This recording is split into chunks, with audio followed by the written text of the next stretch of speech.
I am going live. Are you? Are you going live? I am going live. It's even looking 7, like it. 6, 5, 5, 4, 3, 2, 2, 1. 1.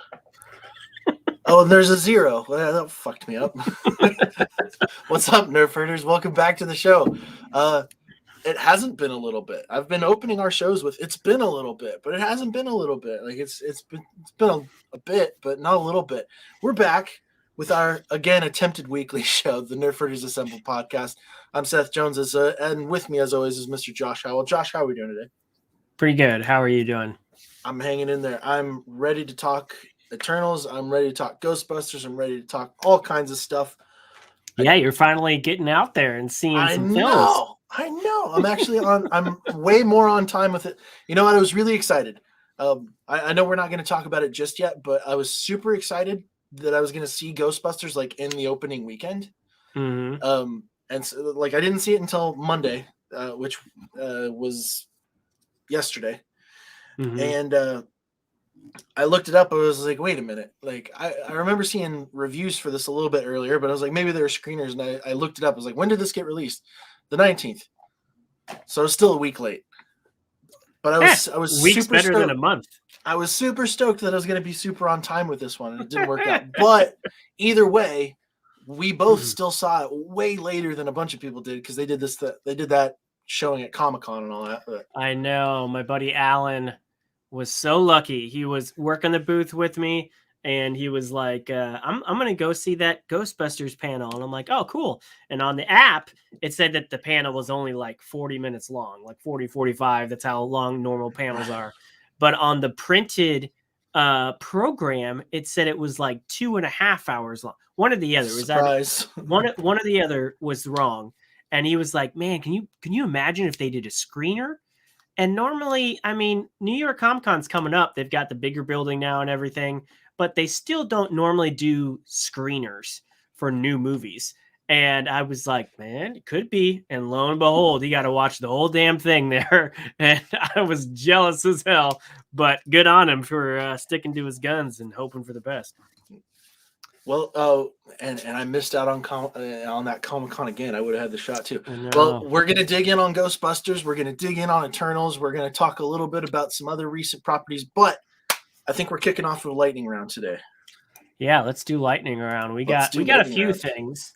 So one would be, if you haven't heard of it yet, I'd be surprised. Arcane is doing crazy well on Netflix. It is, according to Deadline, in the week of November 13th to November 19th, it became the top streaming show in the US with numbers that beat out powerhouses on other streaming networks like Stranger Things, The Mandalorian, and other properties. Even ranked third world behind HBO's Game of Thrones and Amazon's The Wheel of Time. So an animated property based on a video game that I've never played, and I know a lot of people that have seen it have never played, is doing this well. And I know you've played the game and you've heard about this. I've watched it twice now, once by myself and once with Maddie, and I love this show. It was amazing. I haven't kicked into it quite yet, but so League of Legends, back in my horrible professional gaming ambition days, was one of the big ones. It was one of the games that I was spending hours upon hours a day on playing. And in like recent years, they've released a bunch of different IPs around the same property. So when I first heard about this, I was just like, okay, it's just another thing that they're trying to do to like keep the game relevant and promote and stuff like that, which is fine. Like I'm not going to dog on somebody's hustle. Like, if you're gonna dive in on all this stuff, great, perfect. And yeah, then I keep hearing all this new stuff, and I keep getting interrupted trying to start the show. So I've seen like the first 5 minutes several times now. The animation style is really cool. I'm really digging that. But yeah, I've got to give this one a go to. And then I found out that my favorite character in game, one of my favorite characters, I've got 3 that I really tend to stick around on. But one of my main characters, and after we've after I've seen the show and we can actually talk about this in like full context, Sure. I'll drop that one. Victor, there's like it was cool to see that presence. I'm still waiting on like my number one guy. If he shows up, I'm gonna be pretty insanely stoked. Especially because I love the lore around that character so much. That was the coolest thing about League of Legends, is that each of their characters has like an extensive backstory that they've written into the game, that you can explore throughout. And then League of Legends was one of a few other games alongside like World of Warcraft, StarCraft, Overwatch, which are all Blizzard properties. Like it had really, really, really good cinematics that they would release occasionally. Yeah. And it was just kind of like, hey, there's a lot of potential here for some like really crazy good content. It's like, if you can take this CG, if you can take this level of animation, this commitment here, and then apply some of the lore and the world building that you guys have already like established, it could be really cool. And it's turning out that might just be what Arcane is. So I need to stop slacking. I need to dive right the hell in here. Yeah, because I was looking up more on the game and everything, and there is like a 2-hour cinematic collection of the cinematics for League of Legends that you can watch, and the animation is different. Had they just did like an animated movie or series with that, I don't think it would feel as special as this does, because the animation in this show is just gorgeous. I mean, it really is.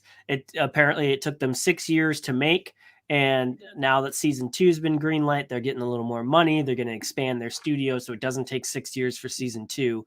They said for sure it's not coming out next year, but they're eyeing for 2023. But this looks like Haley Steinfeld's in this too, so she's going to make our show twice today. The voice cast is fantastic. This show, it just didn't feel like a setup for a game. Like if you knew that it was from really a game, good. That's awesome. But it didn't feel like, oh, this feels like a video game. Not to mention, and I just didn't know what League of Legends was.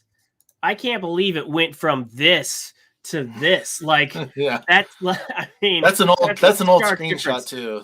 That's an early screenshot from the game, but it was still regardless. Still.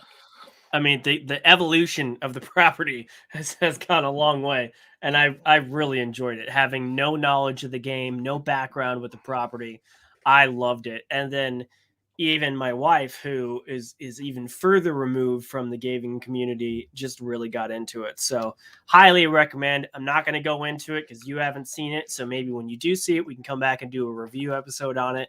But highly recommend Arcane. It's on Netflix. It's 9 episodes. They're all out. Fantastic. Is Secret Cinema familiar to you? Is that a property that's made anything else? I don't know. Secret Cinema. I think that's the studio that did it. But yeah, I don't know. I'll have to dig. No, I'm excited. It took them 6 years to make it, and I'm telling you, no frame in this show feels like it was like not part of that 6-year masterpiece. It was just gorgeous. So I've got some time. Like between Hawkeye, we really only got that until Book of Boba Fett comes out. So there's no movies that I'm really pining to go after right now. Oh, not to mention they got Sting to record a song for this. Sting. He's like, how old is Sting? I'm going to do it quick. How old? I don't know. Maybe he's got grandkids that are like really into League of Legends. 70 years old. And he recorded a brand new song for this that he sung. And it's an amazing song. Like, I was like, holy shit, is that Sting? When I heard it. I'd put even money that he's got grandkids that are really into League of Legends. I'm like, Grandpa, you got to do this. Wow. Like, oh my God, you've got an option to do that. You want to boost up a property, get Sting to be on the soundtrack. Holy shit. Anyway, what else we got?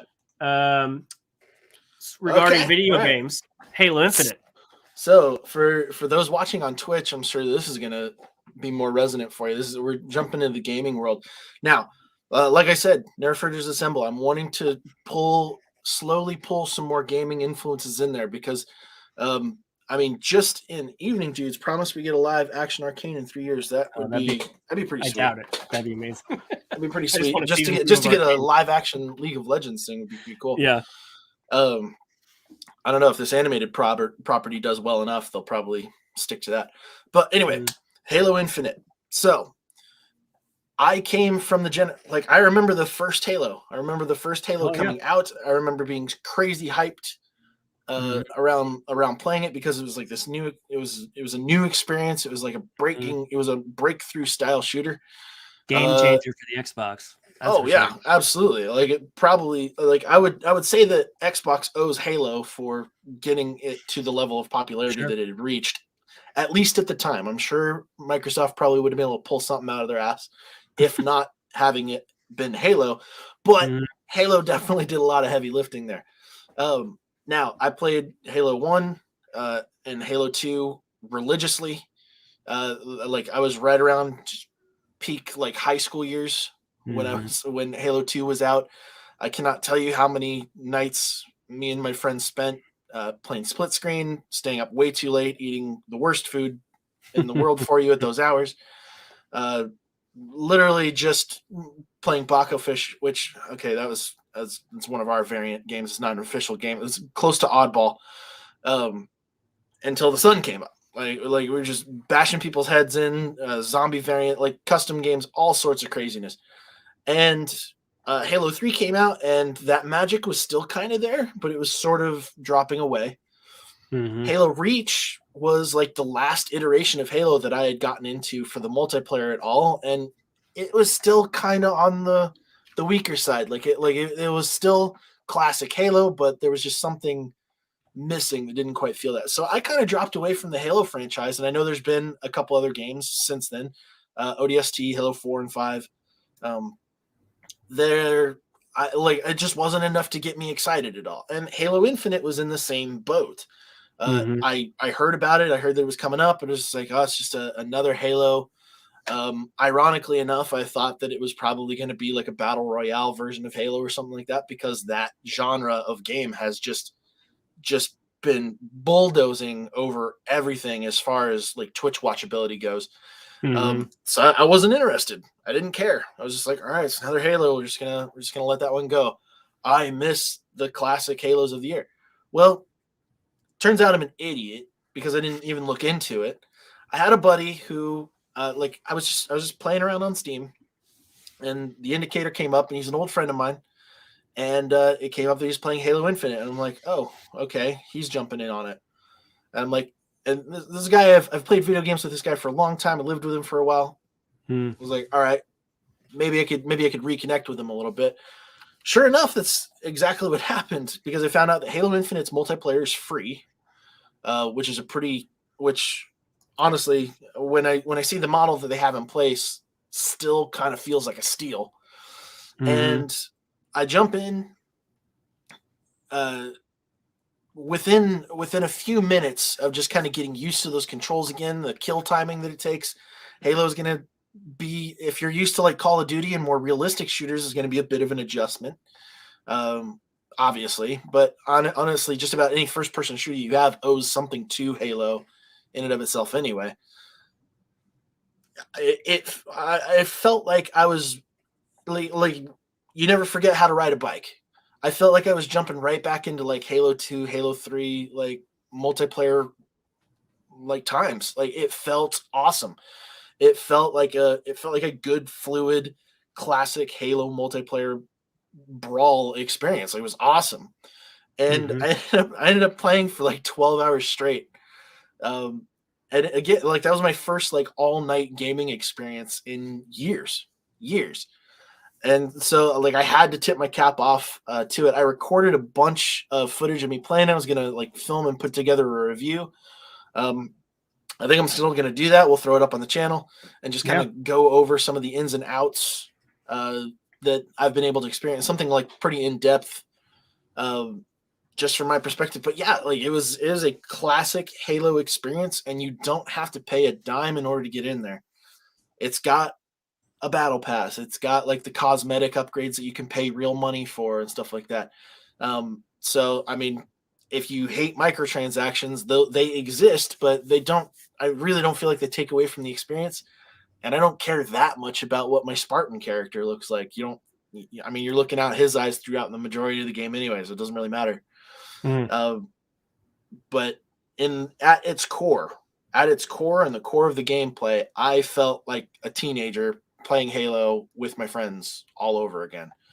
And I haven't had a game like give me that. Like I haven't had a lot of games over the last 10 years, even maybe even 15 years that have made me feel like that. And Halo Infinite was the first to do it in that time period. So I had to tip my cap. I had to give them a salute. 343 Studios, who took over the Halo franchise after Bungie split off. Like they're holding it down. They're holding it down. It's making me think that I maybe need to like revisit the Halo games that I was skipping over because I didn't think I needed to care. Well, Halo's coming back, man. Not to mention it's got that show that's going to be coming out first quarter of next year on Paramount Plus. So here's hoping that's good.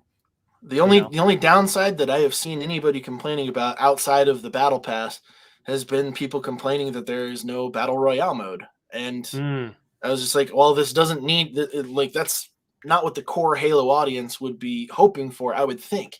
At least not like if the core audience has any relation to the way I feel about Halo, it doesn't belong here. Battle Royale, don't get me wrong, I feel like if Halo did a Battle Royale, they would crush it.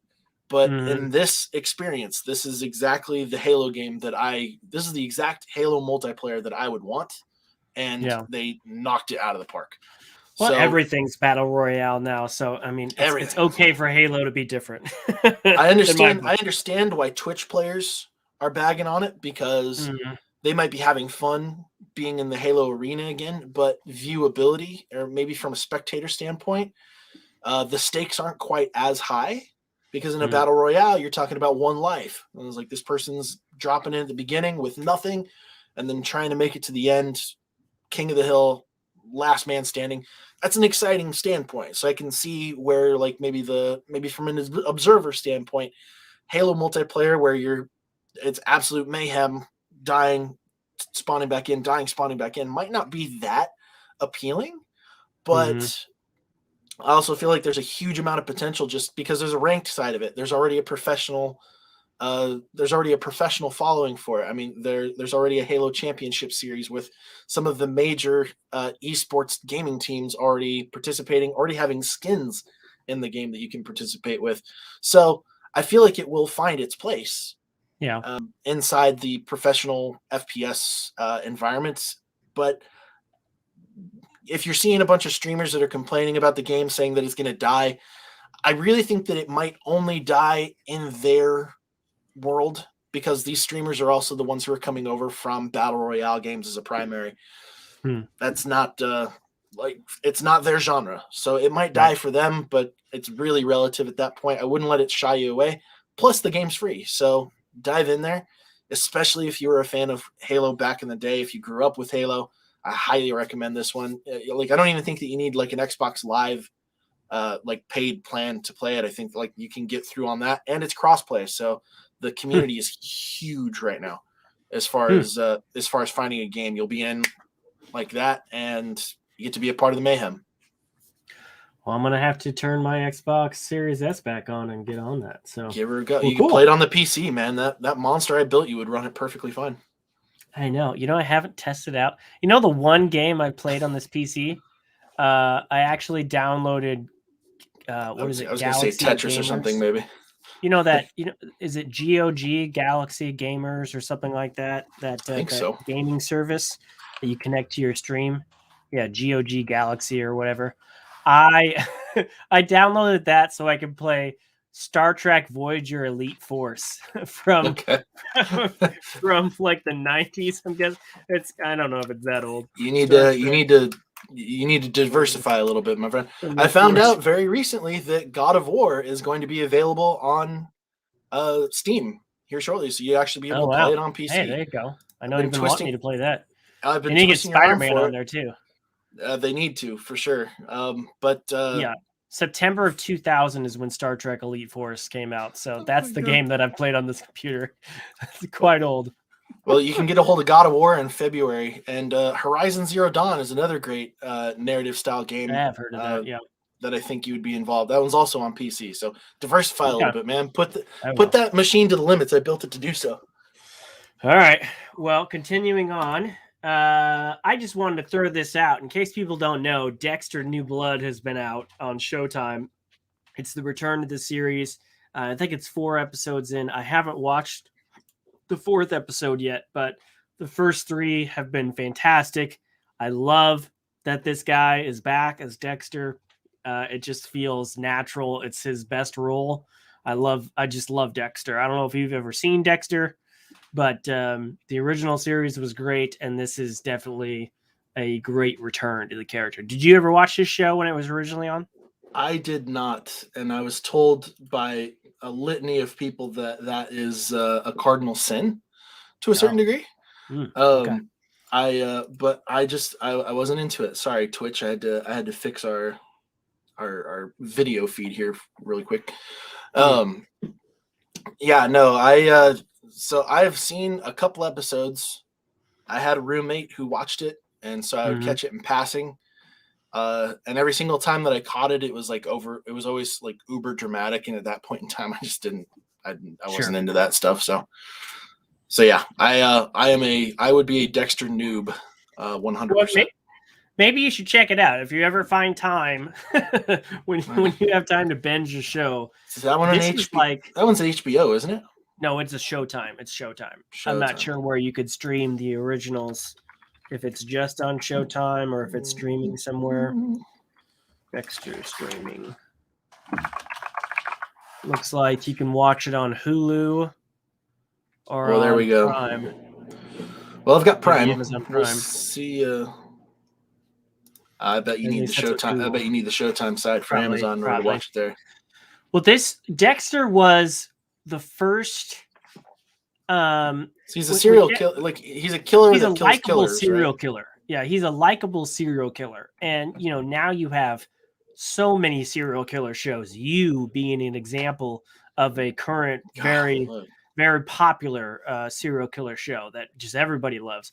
Shows like that would not exist if not for Dexter. It's not like Dexter was the first show to have a killer in there, but it was certainly the first show which they were like, how can we make this a likable character? They wanted this, but they didn't, when they were trying to get it bought and get it made into a show, people were like, wait, the main character is a serial killer and you expect people to root for this guy?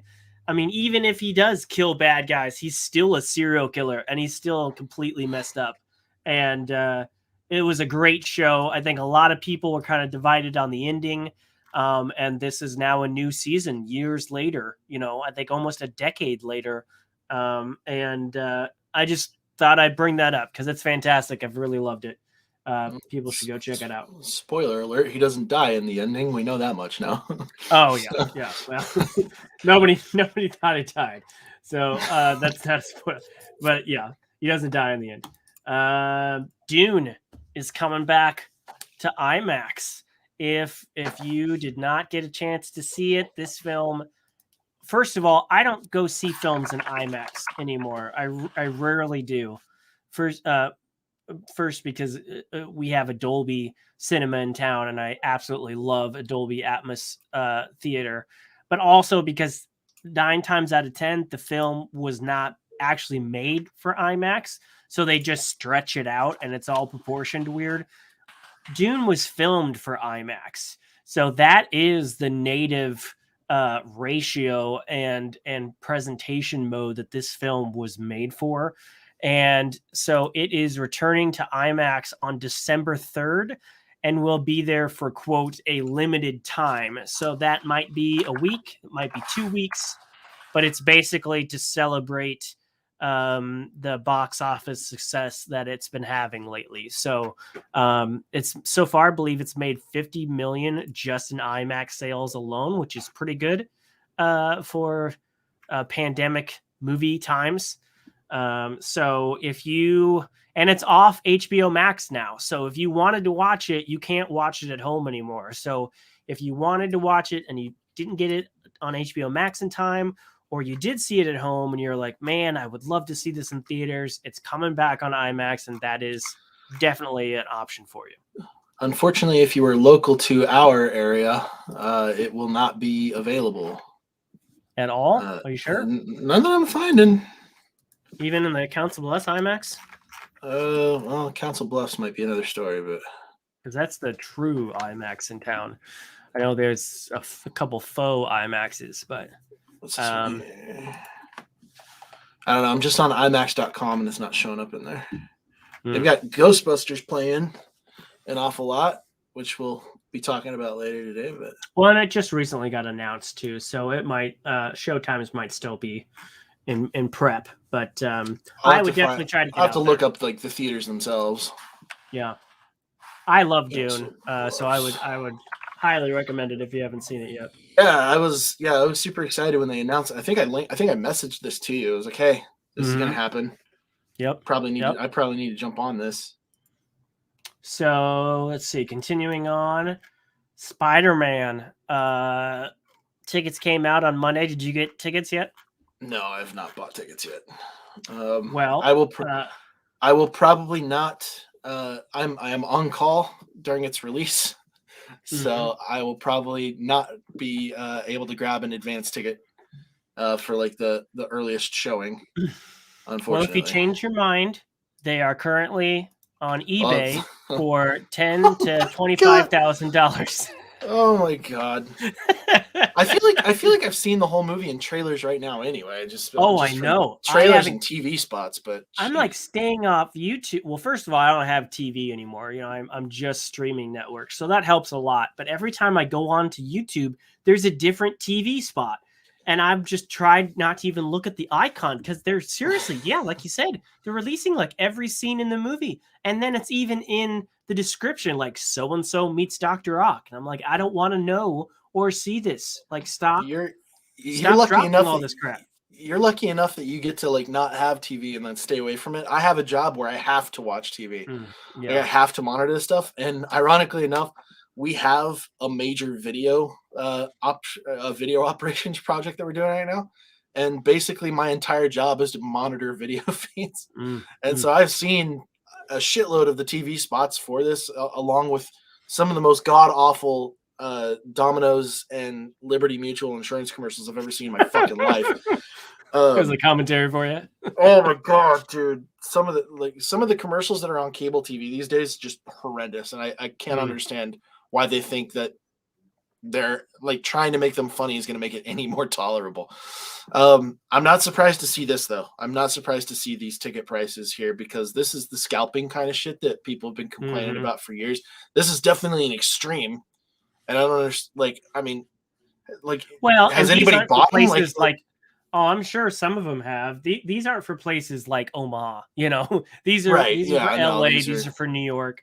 Yeah. They dropped tickets on Monday, and it broke every system for tickets out there. It broke AMC, it broke Fandango, it broke Atom tickets. This was according to Fandango, this was the best ticket sales on Fandango since 2019's Avengers Endgame, with first day sales for this new film higher than pre-pandemic releases for Infinity War, Spider-Man Far From Home, The Last Jedi, Rise of Skywalker. It broke the internet on Monday. Everybody wanted this. They did this whole thing where it like released at midnight on the dot, and people were trying to get it at I mean, even like John Campea had a ticket watch where they just filmed themselves for an hour and a half, like refreshing and trying to get tickets for this off of several different sites at once. And so, you know, if you're lucky, you got it. Some people like me just woke up the next morning and bought tickets. I'm going to see it with some family on Christmas Day. I also got December 16th tickets because I want to see it on opening night. But yeah, tickets are crazy. And I guess if you live in LA and you really want to see it, you can see it here. 10 tickets are available for the LA premiere at $24,000. Holy crap. But speaking of Spider-Man, I just love how when we did that trailer that trailer review, we both zoned in on the same thing, that there was one shot in that trailer that looked like it was wide enough. Clearly that there were like more people involved, and like the angles that everybody's looking at was off. And I know probably everybody who's gonna watch this has already seen this, but literally an hour after the Brazilian trailer, and it did this, and it held that shot a little longer, Boom. And you can see somebody getting punched right there. Bam. So, yep. Lizard was not prepared for that strike whatsoever, even though he jumped right into it. Poor fighter, his guards were down. I mean, maybe they're invisible in the actual movie, and that's why you didn't see it. But he's jumping towards somebody. So yeah, you have something for Squid Game next up. I did. Either way, I'm super excited about this. I think, I've talked to you about this. I've talked to Mark about this. Everybody's kind of been like, Marvel this year has been great on Disney Plus, kind of back and forth in the theaters. Is there going to be a film in 2021 that just breaks everything? I don't think we've had a film to go over 100 million on debut weekend yet domestically. I mean, films like No Time to Die is doing well, but there hasn't been a 100 million plus opening weekend yet. And I think Spider-Man is definitely going to do it. I think it's going to blow everything out of the water. I think they were smart to put it at the very end of the year because it's going to cap off the year with a bang. But I'm stoked to see it. So you're going to definitely have to see it sooner than later so that we could address it. On the show. I'm making it a point to get into the theater to see movies much sooner. Yeah, I could tell. I'm so proud of you. I've nixed a lot of stuff, so like I've got a little bit more free time, and I'm gonna make things work out. It's gonna go well. It's gonna go well. Okay. And on the Marvel movies, I was normally pretty well on time anyway. Eternals, I think, was probably like the longest wait that I've had of late. So I'm doing pretty good. I'm doing pretty good. We've got a couple more lightning rounds. We got a lot to talk about this week. Where's my cursor? Yes, Squid Game. Have you seen Squid Game yet? I know we've talked about it. No, I have not. It's huge. It did bonkers money for Netflix. It was this has been, before we even get into what's on the screen right now, this is how crazy Squid Game is. Somebody, North Korean, smuggled Squid Game, the series, into North Korea on a thumb drive and then showed it to a few of his classmates, right? College kid. This is what happened. The guy that smuggled it in got death. His classmates got life in prison, hard labor. Okay, this where did he smuggle it to? North Korea. North Korea. Okay. For a second, I thought you said China. I was like, that's way overboard for even China. No, but North Korea actually makes sense. Yeah, North Korea doesn't like anything, let alone the biggest show from South Korea. This was so big that South Korea data company or like internet providers were trying to sue Netflix because of the surge in internet data from people wanting to watch Squid Game in Korea. So you made it. It's big. I know. It's big. Anyway, so this guy, I don't know if you know who he is. His name's Mr. Beast. I'm not a huge follower of his, but he does a lot of, keep your hand on the Lambo and you win, type things. He does a lot of big, I don't know how he does it. I know he started off on YouTube, kind of similar to Bo Burnham. He was very young YouTuber, did really kind of stupid things, but apparently he got a bunch of money because now everything he does is just big money, including he started doing like donations to Twitch streamers. Like he would get sponsors and the money that he would get, he was doing donations and he's always doing these like huge donations, like the biggest ones that he could get. Like that was where I saw him get prominent. And this is a few years back. And yeah, it was like he was just like catching people's reactions and stuff like that. But now, like he's gone to like, I mean, he's basically playing Squid Games constantly with the people that he has, or doing like he did one big thing in the holiday season. I think it was last year, or the year before, where he he bought all of the cars at like a small car dealership, and he was just giving them away to people as they were coming to buy cars. Wow. He bought out like half of a grocery store so he Let could me take know that all that to in like advance. a food to like a local food cabinet place, and Yeah. like donated it all. And Well, I know yeah, it's not all his own money that he's spending, but he's no, definitely he's getting got the money. sponsorships for sure. Right.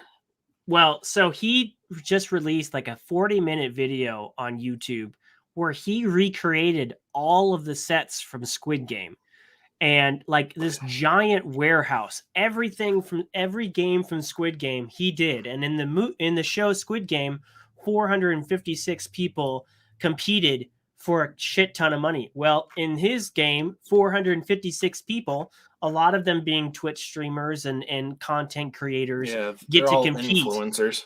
Yeah, get to compete for $456,000. It cost him $2 million to make this. He got some big sponsors. He got it's an incredible video to watch. But then since he's dropped that, all of these other things have dropped. Like Mr. Beast reached out to us and gave us 10 days to make the 10-foot doll. Or Mr. Beast reached out to us and gave us 2 weeks to do the CGI for I'm sure he's gotten a huge amount of YouTube content. Yeah, and it's great. I've been obsessed with this. Like, I'm not a huge Mr. Beast fan, but I've been obsessed. I don't like the commentary that's been around it. Like, there's some dude that went on Twitter and it's got massive attention and tweeted, that Mr. Beast's video has got 101 million views in 10 days with its release, and it took a month to make or something like that, where the actual Squid Game got 109 million views in the 30 days it's been released, and it took so many years to make. So I read things like that. I'm like, what's your point? The one wouldn't exist without the other. And the reason why it's so popular is because the original content is so popular. I mean, it's still really cool and exciting to see, but it's not like, oh, Mr. Beast is better than the director that wrote and directed the show. Like, it's just a stupid commentary. It's just the way that the internet youth operates now. It's like it's all team sports now when you're a fan of something.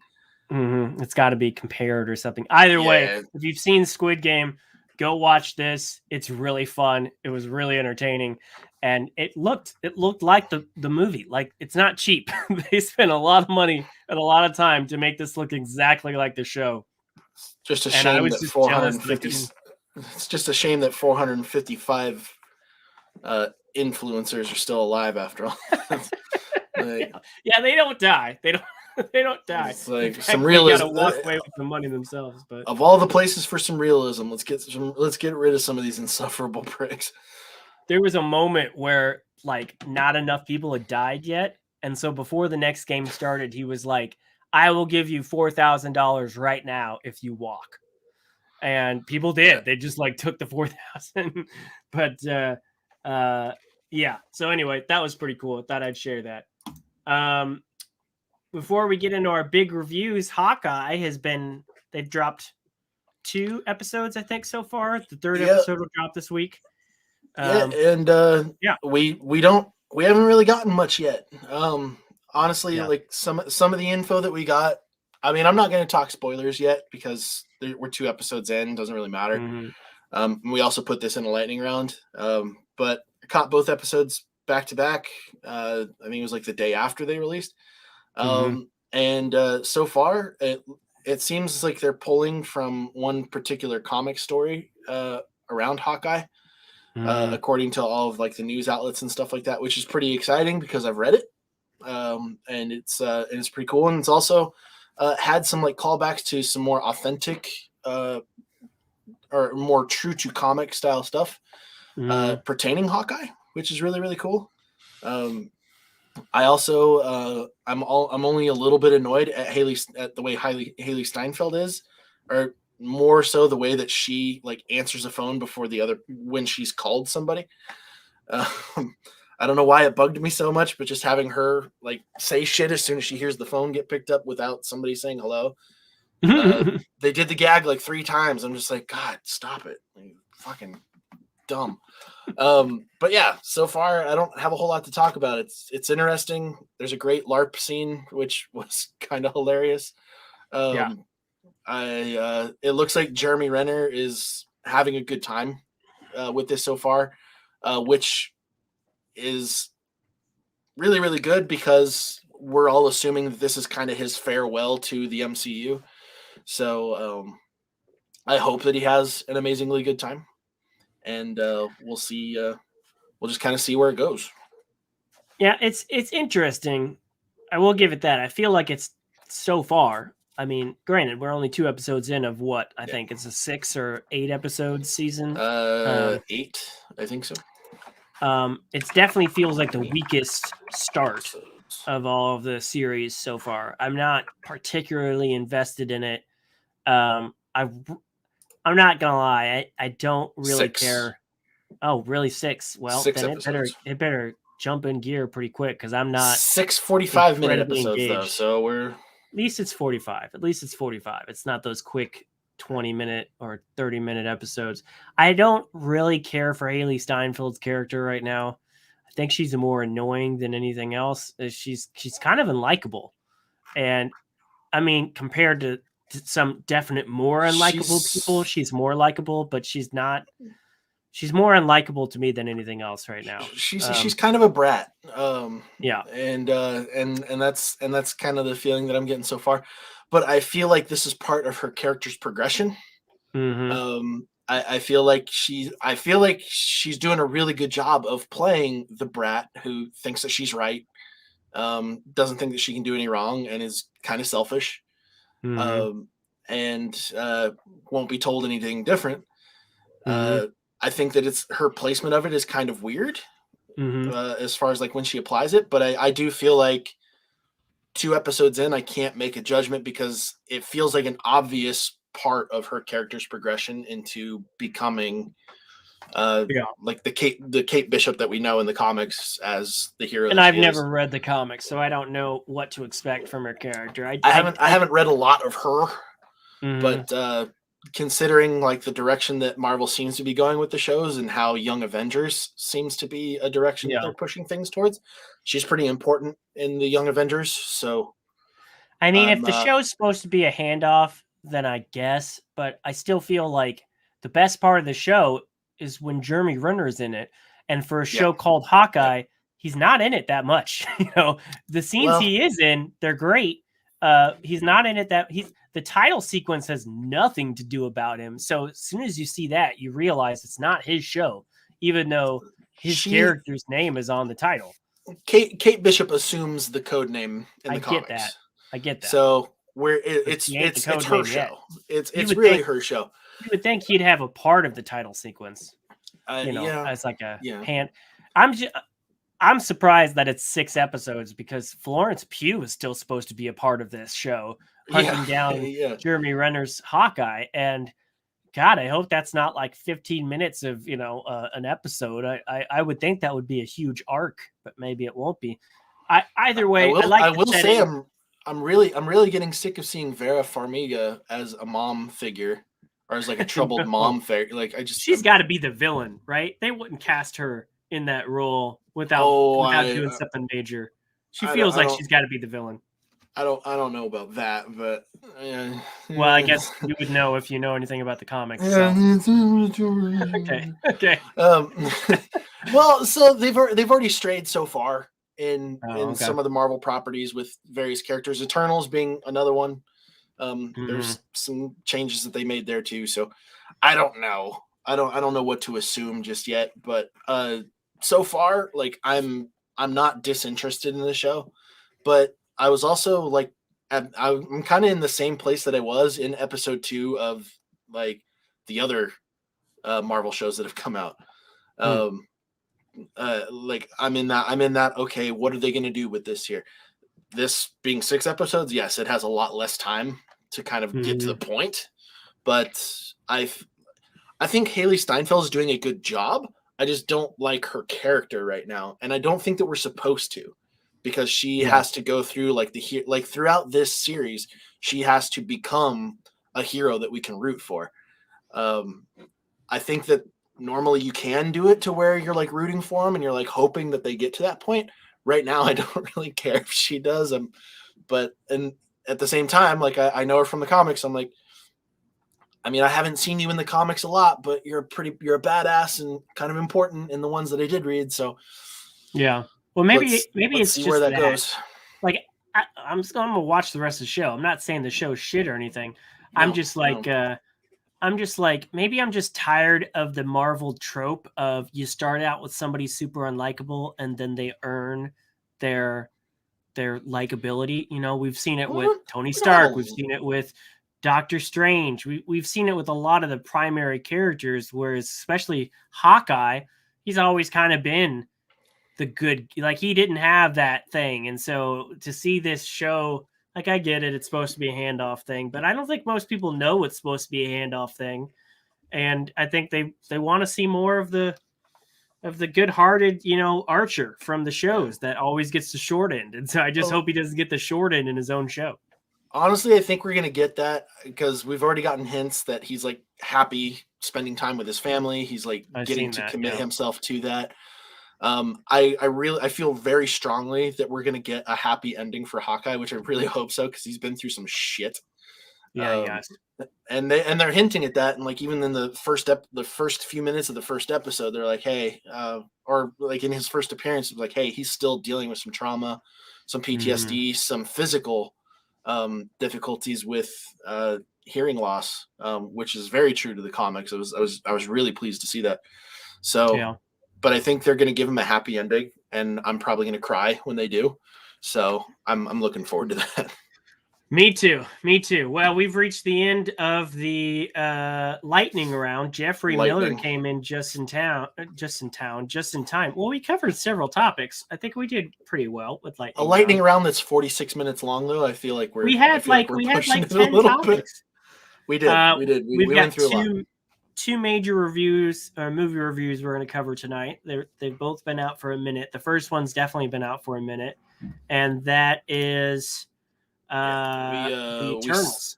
We slacked a little bit. Ooh, this is a great one. You pulled I like this backdrop. This is nice. Yeah. So you finally got a chance to see Eternals. I did.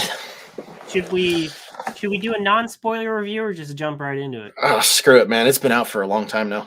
All right, I'm gonna put the spoiler banner. I was super late. We're just gonna talk spoilers, and I can't shit on it without a spoiler. Without spoiler reviews. So what did you think of this drastic different style MCU movie? Okay, well, in a positive note, I will say that I like the ambition that they showed here. I like that they were trying to do something that was not dramatically connected to the because this has been a complaint of mine. I was worried like future MCU projects are going to be too dependent on your knowledge of prior events in the other movies. And so I was delightfully surprised that I left the theater thinking, it's like, wow, there really wasn't virtually any real like dependent connections to the rest of the cinematic universe and to the rest of the universe that's been built. That's pretty nice. Mm-hmm. But they didn't stick the landing. So I kind of landed in a sour place by the time I left the theater. But again, there's a clear level of competency around handling a property where they've got a shitload of characters that they had to introduce us to. Mm-hmm. And that's about the end of the positives. I've got a bunch of positives that as we go through, particularly pertaining to like each individual character. But the overall execution of the movie, I felt like it shouldn't have been a movie at all. Like which was a point that you made when we brought this up originally. It really should have been a show. I cannot agree with that more. I feel like this would have been so much better suited as like a 10 episode series, like 10 1-hour episodes. I feel like it wouldn't have even needed to have been one for each character. I mean, obviously some of them were kind of like paired up, some of them were grouped. Yeah. They wanted to like go back and forth between the timelines. It's like, well, you're talking about Eternals, you're talking about thousands of years. Like, I'm sorry, it really kind of was. Specifically around Angelina Jolie's character, Thena, like she's dealing with the fallout of having thousands of years of memories, and like this overload of stuff to deal with that's like unique to her species, to her character. Mm-hmm. And you want like it gets brought up a couple times, isn't really a point, it really wasn't a point of tension. Like it really didn't concern me at all. And I feel like if we had had a show to where we could like really see the damage that it was doing, it would have been a lot more impactful. It was clear that they were really trying. Like I feel like they might have had to cut this movie down specifically because they felt like it might have been running too long or the pacing might have been off. But I still feel like this movie ran on too long and the pacing was really off. So like, I feel like a show would have absolutely benefited this property 10 times more than a film did. It's not my least favorite MCU property. We'll get that out of the way right off of the bat.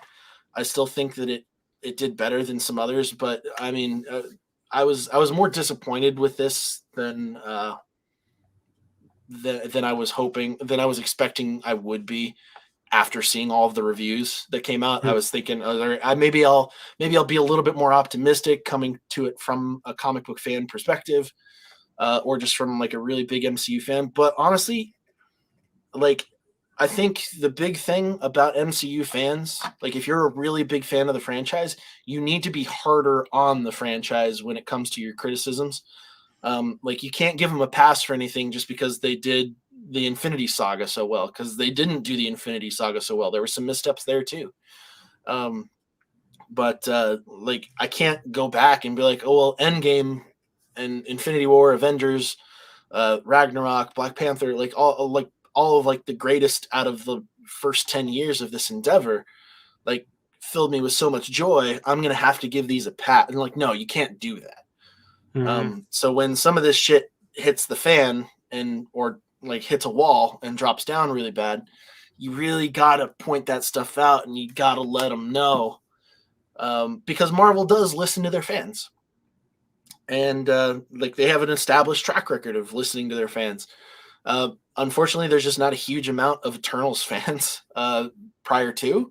So, I mean, as far as comics are concerned, there's going to be a lot of people who have read some of the MCU or have read some of the Marvel comics who aren't familiar with the Eternals.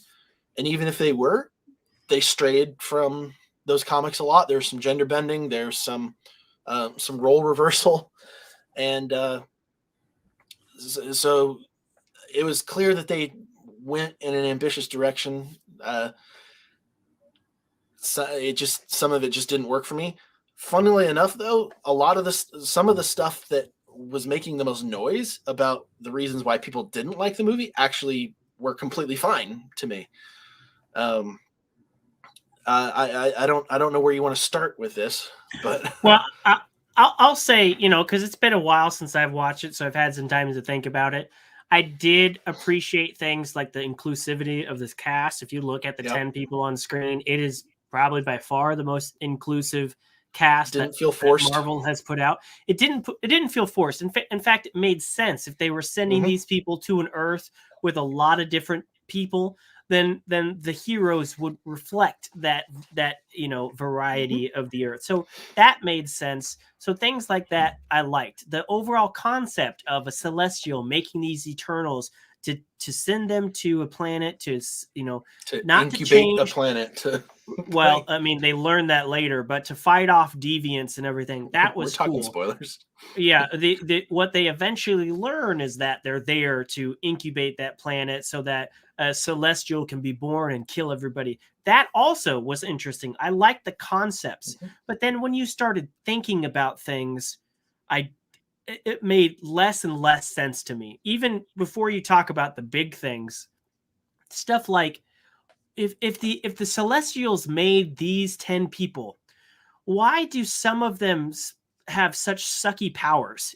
Like Right. why do you have one guy that's basically Superman, but then you got another guy who can't really do anything but mind control people? And then how do you not expect him just to be a pompous prick that mind controls? How is that supposed to stop a deviant? And why do you have one person that's trapped in a kid's body the whole time? I Well, feel like if so we had a show, it would explain more of that. But when yeah. you cram all this into a movie, it's like, why? That's all I asked the whole time. Why? So yeah, mind controller, whose name, man, it's getting away from me right now. I had it Oh, I can't remember any of these people's names. originally. I just gotta pull them up here. Like the actor's name or the character's name? Well, both, really. I just wanted to have it ready. Druig. Yeah, Oh, that guy, who is the mind control, played by Barry Kogan, Mhm. Kagan. He's actually more of a villain in the comics than he is obviously here, and so that was like the direction that I thought they were going to go. And his power is absolutely the most sinister out of everybody's, if it came to the use by a villain. Sure. And so I was kind of excited to see how they would go about that. Icarus is like the goody two shoe in the comics, and in this one he goes batty, He's like bad hardcore. Superman. Yeah. Ajax is the gender bend, one of the gender bend characters. I think there were a couple others that were the same way, but it was interesting to go to like let's go through the characters, because like it's kind of like the best way to break this film down. Okay. So I mean, let's just kick off in order of their importance, I would suppose. Like Cersei, obviously the intended heart of the movie, like the character that you're supposed to side with, the main character of main characters, so to speak. I mean, how did you feel about like the romance portion of this film? I mean, Cersei was one of the characters that benefited from the most screen time. So, she and Icarus had this love story over time. You saw more of that than you also saw a love story with her and Kit Harington, who had is kind of a big name and big part of the trailer. Is not really a big part of the movie. I liked her. I thought she was great. She had this kind of inner turmoil or inner struggle with whether or not she could be a leader. She's kind of forced into that spotlight after Salma Hayek's Ajax is killed, and she is given whatever the stone or whatever the thing given is, the ability to commune with the eternal, celestial and or the celestial. Yeah, I mean, I thought she was the most.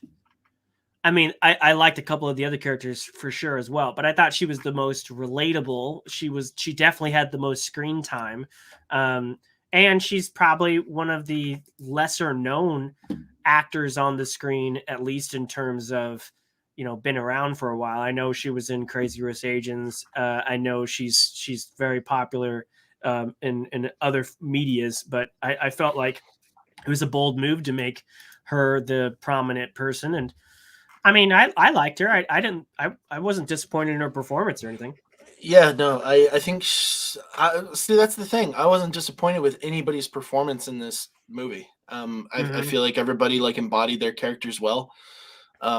Did a good job with them. I feel like Kit Harington was wasted in this role.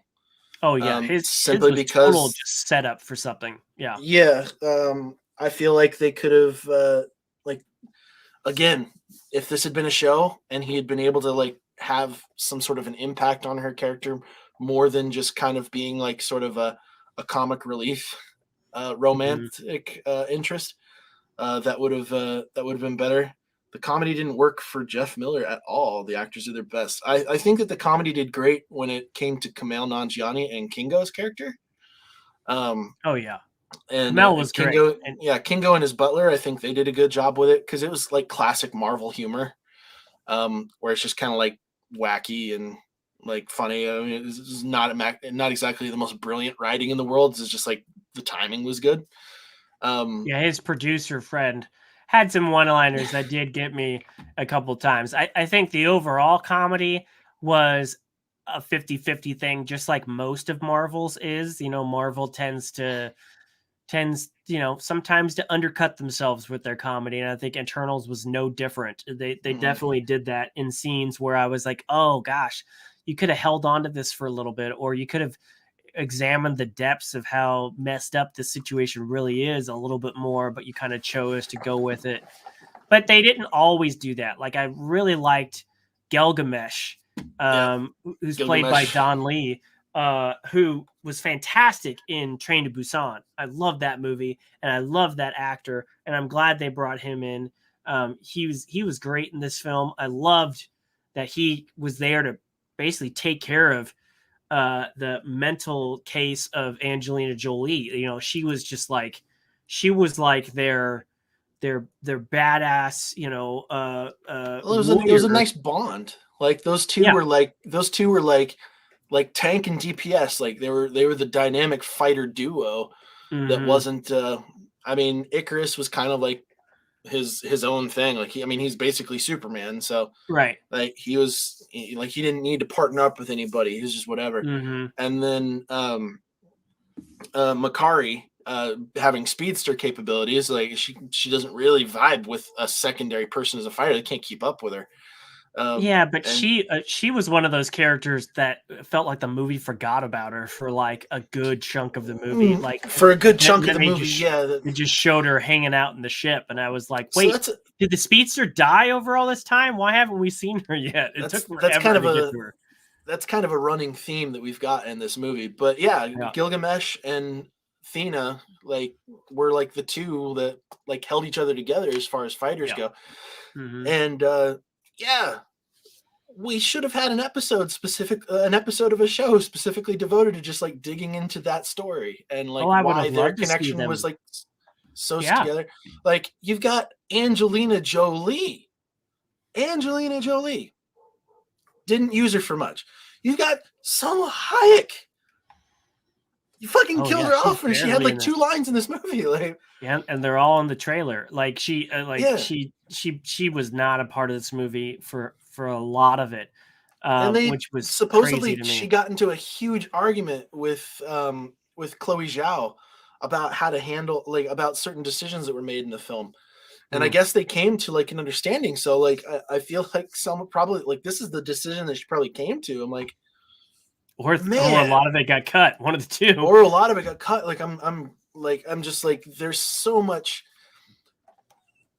Like here's your episodes for the show. You've got an opening episode where they are established as the Eternals in like the regular opening of the movie fashion, where they're shown in this ancient time, kind of like fighting off and killing the last of the deviants. Last. You've got your first episode where they're kind of like showcasing that. You've got enough exposition to explain why they're there at that point in time. And then you jump in and you see that there's a little bit of a disconnect between some of the characters, and it's kind of causing a little bit of tension, but it hasn't quite manifested yet. You got a second episode where that tension comes to a head. They break off, but throughout that and the first episode, you see the reasons why some of these characters decided not to go off on their own, but to kind of like pair up. And so, and then that ends up making sense. And then you've got remaining episodes to where Ajak is kind of like going through this struggle, maybe trying to find the other Eternals as she goes, or trying to figure out how to stop the emergence. And then she's got interactions, and that's when she's having her interactions with Icarus. And Icarus they have this enormously difficult ethical debate about whether or not to kill a planet in order to emerge this celestial. And you've got episodes where they can like tangle with that.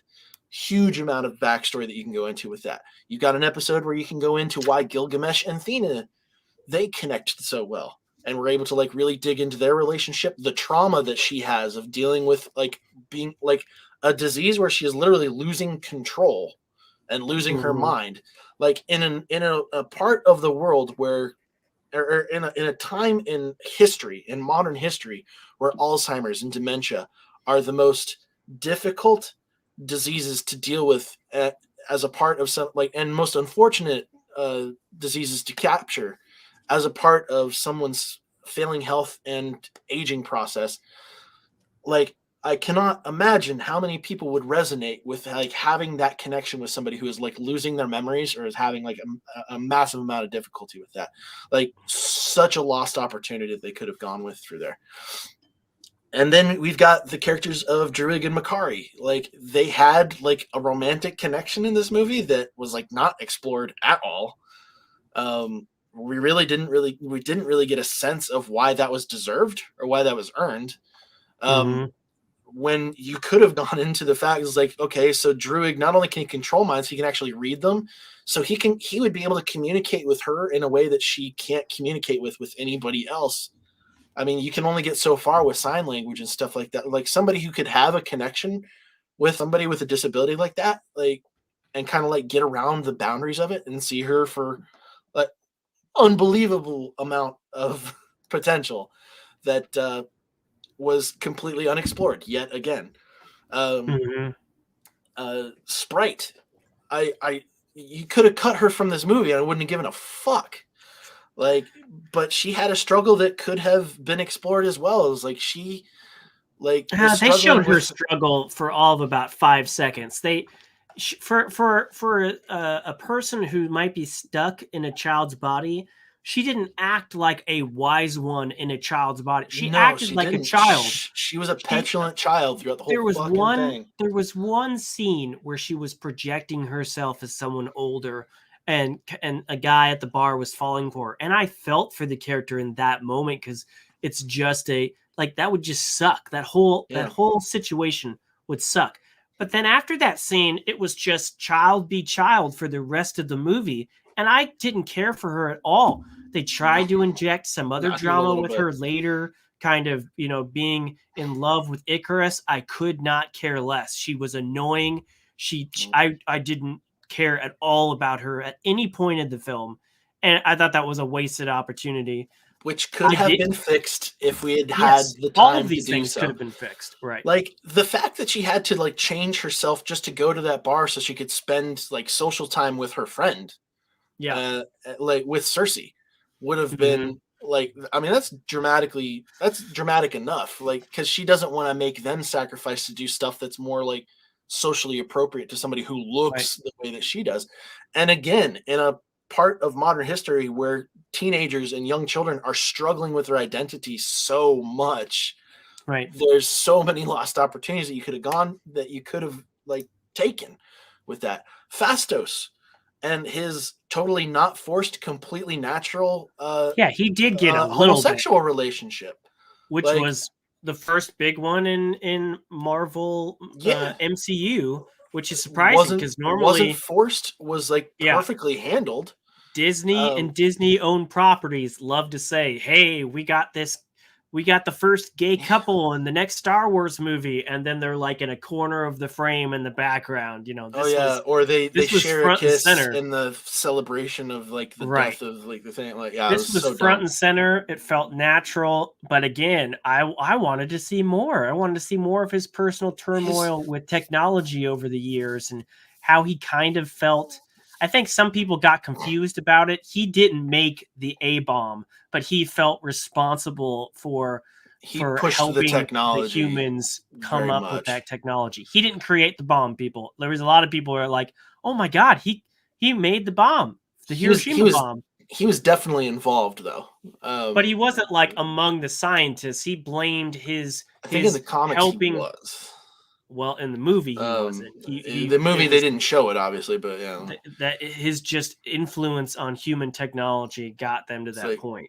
Seeing him like lose his faith in humanity after watching somebody like nuke like a country, and then gaining it back by falling in love with his husband and like having them adopt a child and like seeing humanity in his child at that point, like again, another lost opportunity. Also, we only got hints at what his powers like could do. It's like we saw, like, I mean, they gave us the most obvious foreshadowing when Icarus like uses laser eyes on the window, and it's like, oh, Phastos can control Icarus, like he could put him in his place, and they used that. But again, like it would have been really cool to have an episode to where we could see like his influence on American technology, or just like world level of technology. And there's a whole nother story. There's a whole nother story we haven't mentioned yet, which could have been a whole episode, and that is the story of the Deviants and what their true purpose was. I mean, they cast Bill Skarsgård as the head deviant. Bill Skarsgård was in this film, and they didn't even use him. Like, the reveal was Bill Skarsgård wasn't in this film. He wasn't in this movie. But he was. Apparently he was. But he wasn't. Check out IMDb. But again, that was a missed opportunity. It was a neat reveal in concept only. The movie itself, I was like, there's so much going on in this film. I just don't have the mental capacity to care about this, because it's just a couple seconds in a couple hour film that just packed way too much into the film for me to care. It would have made so much more sense for this film if they had not killed him. Like if he had survived through this somehow. Honestly, I thought it was a lost opportunity that they didn't side with him. And be like, hey, like, he doesn't want this Celestial to be born either. Like, they've been trying to stop this process for like ever. Right. Their methods are really fucked up in doing so by like killing humans and shit like that. But that's like the classic hallmarks. But that's what they were made. I mean, they were made to kill. Yeah, they were just fulfilling their purpose. Again, it was a neat concept, but there was so many neat concepts. But let's talk about the birthing thing and how there's two things that don't make sense to me. One, if the whole thing is that you need the population of an Earth, of a planet to grow so much so that a Celestial can be born, and that's why they weren't allowed to mess around with anything in human history, why wouldn't they have gone up against Thanos? Because Thanos' whole thing was to delete half the people in the universe. So that would mean on this planet and any other planet where Celestial is being born, half of that planet would be gone, therefore making it that much longer. So you would think that the Celestial would be like, hey, I know we don't normally tell you to get involved, but you need to go help these guys in Wakanda right now. They're about to fight a tyrant. And if he gets that stone, it's going to be hella long before your goal is reached. That didn't make any sense to me. I get the Hitler stuff, and I get the everything else in American history, or not in world history, but I didn't get why they wouldn't help with Thanos. That made no sense to me. It was kind of a deviation from the Celestials, as my understanding of the comics. They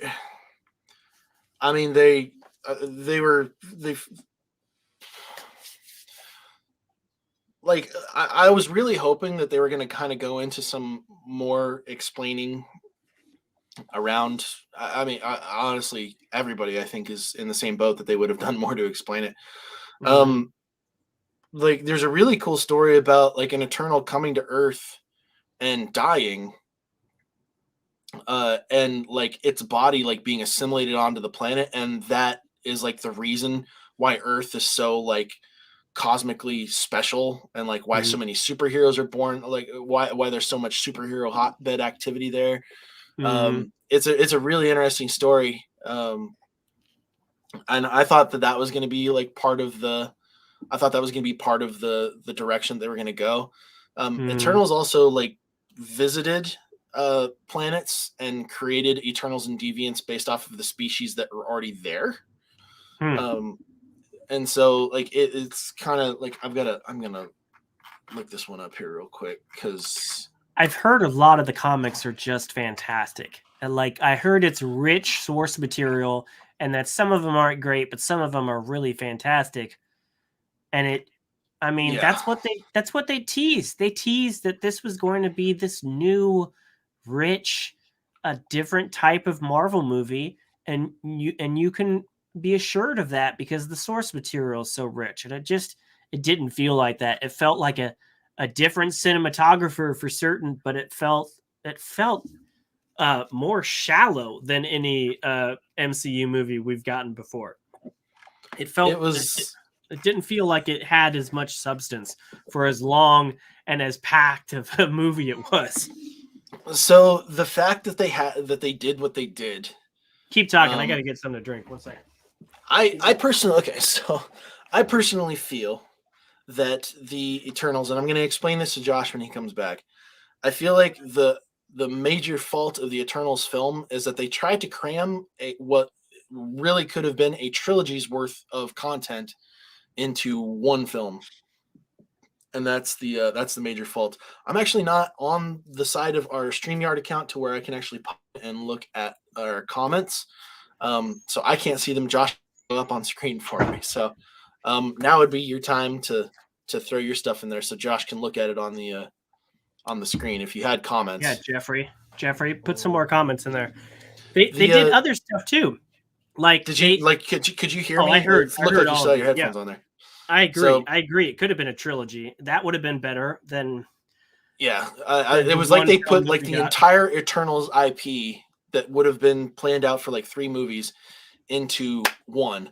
The Deviants story didn't make sense unless the final villain, like the major baddie, would have been Crow, and that's not the direction that they ended up going into. Like even like he gained sentience essentially like halfway through the film, and then he was dead with no difficulty, I might add. Like one Eternal handled him fine. Yep. Like just a complete waste of a character. And I know that they did that because they really wanted people to see that the Eternals are actually the villains in this story, unless they decide not to. And it's kind of like and I want to side with the filmmaker here. Like eventually her story was really, sure. Yeah, absolutely. Eventually, like her story she wanted to tell was that, like you can rebel from, like what your purpose is. Like you make your own choices. But that's not exactly a new theme in movies. Like that's not that's not a breakthrough thing. And honestly, because again, the movie was so dense, that theme didn't really come through. It looked like that might have been what was intended at some point, or in like even a minor point, but it got lost in so much that they were trying to do.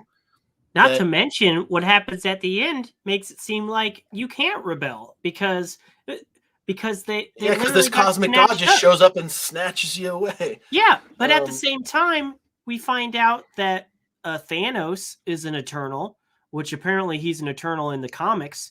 But according to the mid-credit scene, another Eternal is the brother of Thanos. And so does that mean Thanos is an Eternal that went rogue? Why didn't his Celestial pull boss god mode and pull his ass out of whatever he was doing? He's an Eternal in another sense, but yeah. Well, at the same time, his Eternal. He probably like I'm not even going to talk about that because that was fucking completely pointless that they included that. They just wanted a Harry Styles in the movie. They really did. They could have not included that line because once he said that line, I couldn't care less about Harry Styles. I was like, that's cool. I didn't need his character. But what did he just say? He's the brother of Thanos? What? Like, what does that mean? What's now the implications of that? Now is the weirdest time to have Star Fox in this fucking film franchise. Because his comic history, one of like his prominent stories, is kind of fucked up. I know the rape case story. Yeah. Not a great time to introduce that with Harry Styles of all people. If anything comes out about him, oh my god, it's gonna be terrible. The other thing though that I didn't get was, okay, if the whole thing is this Celestial gets born, comes out of the Earth, and the Earth is destroyed. How is the Earth not destroyed? He's literally coming out of the ocean. I mean, how do you get that far and not destroy the planet? And what does she do? She turns him into marble. The Like, sheer I thought scale of him. Yeah, that would have mean he Like, broke through whatever he was in yeah, and was almost out. Like half his body was almost, and she turns him into marble. I thought she was turning him into like an ice, like an iceberg, to like help with global warming or something like that. But then the more I thought about it, I was like, wait, he's already out. How is the Earth not done? Like, that doesn't make any sense. The mere shifting of the tectonic plates in order to allow a hand that size to come out would have caused earthquakes. Was already out. And the head would have caused earthquakes and planetary changes of ridiculously destructive scale. And we don't get to see any of that fallout. No. None of that. An event like that, a seismic event that was occurring for as long as it didn't garner any attention from any of the remaining Avengers crew. Wasn't there at all. You're telling me that dude wouldn't have showed up if there's a fucking giant the size of a planet that's coming out of the ocean? If they're gonna feel a little tingle in their giblets about the 10 rings being activated, like, yeah, no, she turned him into marble or stone. I thought she turned him into ice, but no, she didn't. That would have made more sense, but no. Honestly, like, if they had focused this film specifically on Cersei and like kind of her struggle and like had the other Eternals as more side characters instead of trying to get us to connect with all of them at the same time, they would have had a better shot at this being like a killer movie. And then they could have had the remaining films where these characters are involved, or they could have had them split off at that point. And be like, all right, these guys can show up in other Marvel properties, because clearly that's going to be something that happens. And then they could have had the next film be more centered on another one of the Eternals or like another core of the three. But I don't know. They just lost it. They wanted, and then they spent way too much time trying to make the joke around having Jon Snow fall in love with somebody named Cersei. It just. Oh, I know. Like that was so damn forced. That was so fucking cheeky. Just to be like, all right, hey. Here's the problem, okay? This is what I think the biggest problem of this film was. You want to bring Chloe's Zhao into this? If that's, I'm sorry if I'm not pronouncing her name correctly. You want to bring her in if you think that she is the next big thing, and at this point she had not won an Oscar yet. Nomadland was after she filmed this, so she wasn't this hot shit that they were like, oh, we want her for the next Marvel movie. They put a lot of faith in her, and at least I'm not glad they did. Publicity wise, anyway. But right. But I mean, they definitely push this as this is the filmmaker that the MCU has not seen before. Fine, okay. I think her directing was just fine. I think the problem was the screenplay that she wrote with 2 other people. I think if you had gotten somebody like James Gunn to write this screenplay, even if you told James Gunn not to make it as funny, he would have made a competent movie. He is known for writing competent movies. I mean, this is the exact same situation that they had with Guardians of the Galaxy. When Guardians of the Galaxy 1 came out, they had never had anything that bombastic, that they had already had Thor and everything, but they had never had something that wild and that different in the MCU. And he made it work. And not only did he make it work, he made it one of their strongest properties ever. So if you're going to try to pull that off again, you need somebody with that kind of writing talent. And clearly, she was a great director, but her screenplay was shit. The story was shit. And if this is supposed to be, I'm not going to drop right to shit. I think it was. I think they shit the bed. I think they did. I really don't care if they make a sequel to this. And clearly they set it up for one, and they set up for Black Knight, and they threw Blade in at the last second, which half the people that I know that watched this film didn't even realize it was Blade. They thought it was the Watcher or somebody. Yeah, a lot of people thought it was, but like Mahershala Ali is actually in the credits of the film. Yeah, why not just show him? It doesn't. I mean, again, like by the magic of editing, just show him. Another instance where this would have been better as a show, to have that be something that they brought in there. But honestly, not necessary. Not necessary at You all. could have cut it. Oh my Could have gosh, cut it at from the all. movie completely. That's how he enters the MCU, is not even on camera, a throwaway line that half the people didn't even get. That is a lackluster entry. I'm upset that that's how they introduced Black Knight. Like, dude, how forgettable. Like, people are going to be like, wait a minute. This guy was like, dude, there were so many people who saw it in the theater, like, who walked out before that credit scene even happened.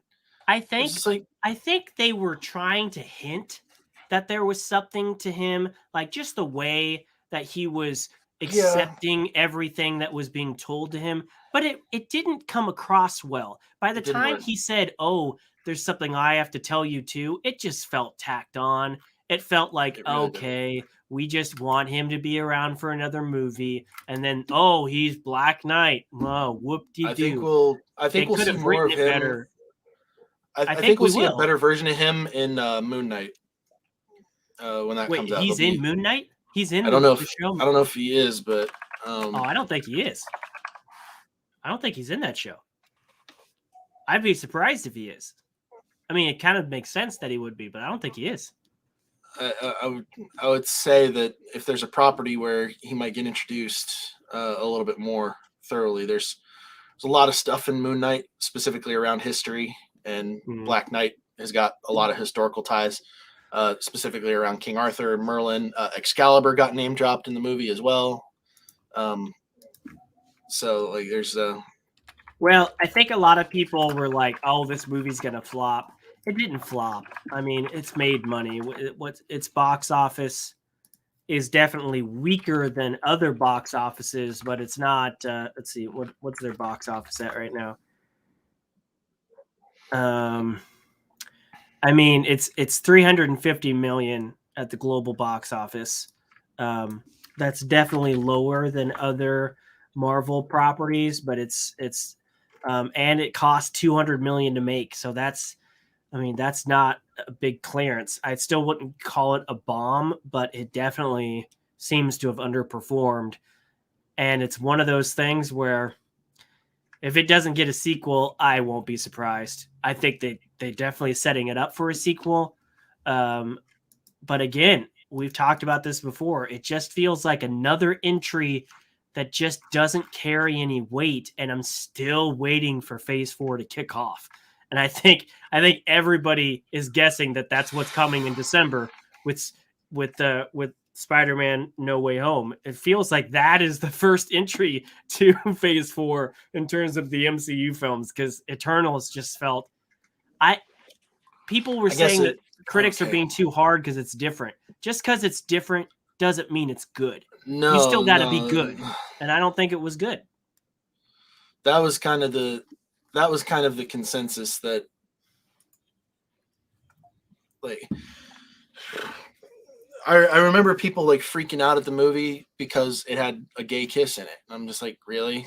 That was the thing that upset you the most about this film? Those voices might be loud on Twitter, but that wasn't the majority of the disappointment in this film. The consensus was specifically that, like, it was like, oh, everybody's just upset because like they tried something different and it wasn't connected to the rest of the MCU. It's like, no, that's what I would have wanted, is to have it not be connected to the rest of the MCU, but they didn't do it right. Like, they didn't stick it. I was like, if you're not going to connect it to the rest of the MCU, you need to give me an interesting story. And you didn't do that.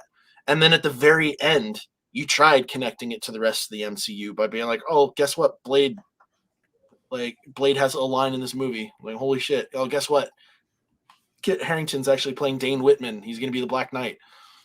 Guess what? That's crazy. I don't know a lot about the Black Knight. Like, apparently he might actually have more connection with Wakanda than he will for Moon Knight. So we'll see. Yeah, specifically around how he gets a hold of the Ebony Blade. But he's already got it, so that particular storyline's shot.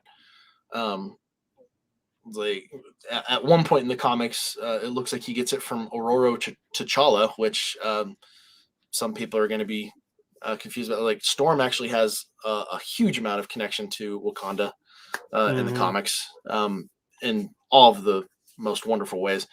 But she actually presents him the sword at one point.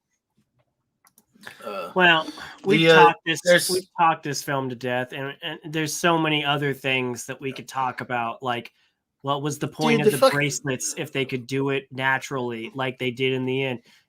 The one dude made those bracelets so that they could form the Unity Mind, but then 3 of them didn't even have the bracelets and formed the Unity Mind anyway. That didn't make any sense. Another lot of weird decisions. The whole Icarus thing flying into the sun, I think, was supposed to be poetic, but it just made me roll my eyes. It wasn't earned. It wasn't earned at all. We didn't have enough time for it. To be fair, Madden played it well. With the time that he had, it was great that he was able to portray this horrible amount of shame that he felt and this internal struggle that he had, but we didn't have enough time with it. We didn't get to see him really play it out. And so having him fly into the sun at the end of it, really didn't work. I didn't feel like he had earned that. And at the same time, there's a bunch of ambiguity around whether or not he would actually survive something like that. Right. So, did he die, or did he just go live on the surface of the sun for a while? And none of these actors were bad. They were all fantastic. No. They didn't ruin the film. I think just the writing, the might even be the editing. Might have been the amount that they had to cut out. The editing. I don't know. I did. And then some of the funniest things about it being Kumal getting into that good of shape, and then he's the one man in the whole MCU universe that doesn't take his shirt off to show the abs that he got specifically. He wasn't even in the fucking final fight. I know. He just left. He was just hey, yeah, I agree with him on this. What? No. So he worked out You're no the other for this character. Movie. You're the favorite character at this point, and you fucking bail him out at the end. What? That makes no sense. The weirdest decisions that you could have made. By the way, real quick, and I know we got a whole nother movie to talk about. There was some controversy that Grace Randolph from Beyond the Trailer really honed in on. The fact that Kumal used steroids. She's big in the movie review world. The fact that Kumal, and if I'm saying his name wrong, I apologize, used steroids to get into shape. Who the fuck cares? He's an actor. He's not an athlete. Steroids are not illegal. You can use steroids. You think Hugh Jackman didn't use any enhancers to keep his Wolverine body over all these years? I mean, sure, it does take working out, but steroids and performance enhancers are not illegal. They're only illegal if you're an athlete in competition. Did he actually use them? Yeah, he used. Well, she was claiming it's looking like there's accusations, but she was definitely claiming that he did. Her main thing was you don't get a jaw like that without taking steroids. But again, steroids are not. Steroids don't do anything to your bone structure. Well, they're not illegal either. If you are not an athlete and you're supposed to come up with an athlete body for a movie, then I'm assuming that there are steroids that you can use. Again, they're not illegal. They're not illegal. They're illegal if you're Armstrong on the Tour de France, or if you're in the NBA, or if you're in the MLB, or if you're in professional boxing, or if you're in the Olympics, but not if you're just a person who likes to bulk up. Go to the gym. You'll see tons of people there on some form of steroids. It's not illegal. Honestly, I don't think that his physique is unattainable without them. So, especially when I'm not saying he did or didn't. I just saw that. And there was especially when you've got Mickey Mouse spotting you in the gym, be like, "Hey, you're gonna fucking get this done, whether you like it or not." I feel like you can get it done. When you get paid to get abs, I think most people could get it. He wasn't that out of shape beforehand either. Right. He had already kind of weird taken that on to get very strange. Do you want to go to the next? Yeah, let's do that. I'm gonna go to the bathroom real fast because we've been talking for a long time and I've killed this water. So I'll let you. Yeah. I won't switch till you come back. All right. Let's talk shit about Seth because he can't hear us. Jeffrey Miller says the only thing that worked for me so far was WandaVision. So far, all the Marvel movie shows are meh. Look, WandaVision. The crazy thing is that wasn't even supposed to be the first. It was supposed to come out after Falcon and the Winter Soldier, but because of COVID, they got switched. That was definitely a strong start. That show was great. I really loved Falcon and the Winter Soldier. I thought that was a story that earned its length, that it gave some time to breathe. And I really liked the development of those characters. It's not groundbreaking, but again, these shows weren't supposed to be. They were supposed to be filler and character development that builds on the MCU, to where if you don't see them, you could probably still get by just watching the shows. But if you wanted some depth to these characters, that especially some characters like Wanda or the Falcon, who aren't going to get major screen time, these shows were great for that. But I agree, WandaVision was huge. Black Widow was kind of lacking. We just talked about how Eternals was lacking. I think everybody's been waiting for that big kickoff moment, and that's definitely going to be Spider-Man for sure. I just can't imagine Spider-Man dropping the ball. It'll be crazy if it does. Loki really worked for me. WandaVision was great, but Loki was good. We already did our rankings: Loki, Falcon and Winter Soldier, and then WandaVision. For you, yeah. For me, yeah. You guys had a minor change. Like I think Falcon and Winter Soldier was on top for you guys, but. So we got one more property to talk about. Yeah, and I can't shit on this one quite as much. That would be Ghostbusters. Great graphic you put together too. God damn, man. Yeah, I saw that opening weekend. This was fun. Yeah, I saw this one. I saw this yesterday.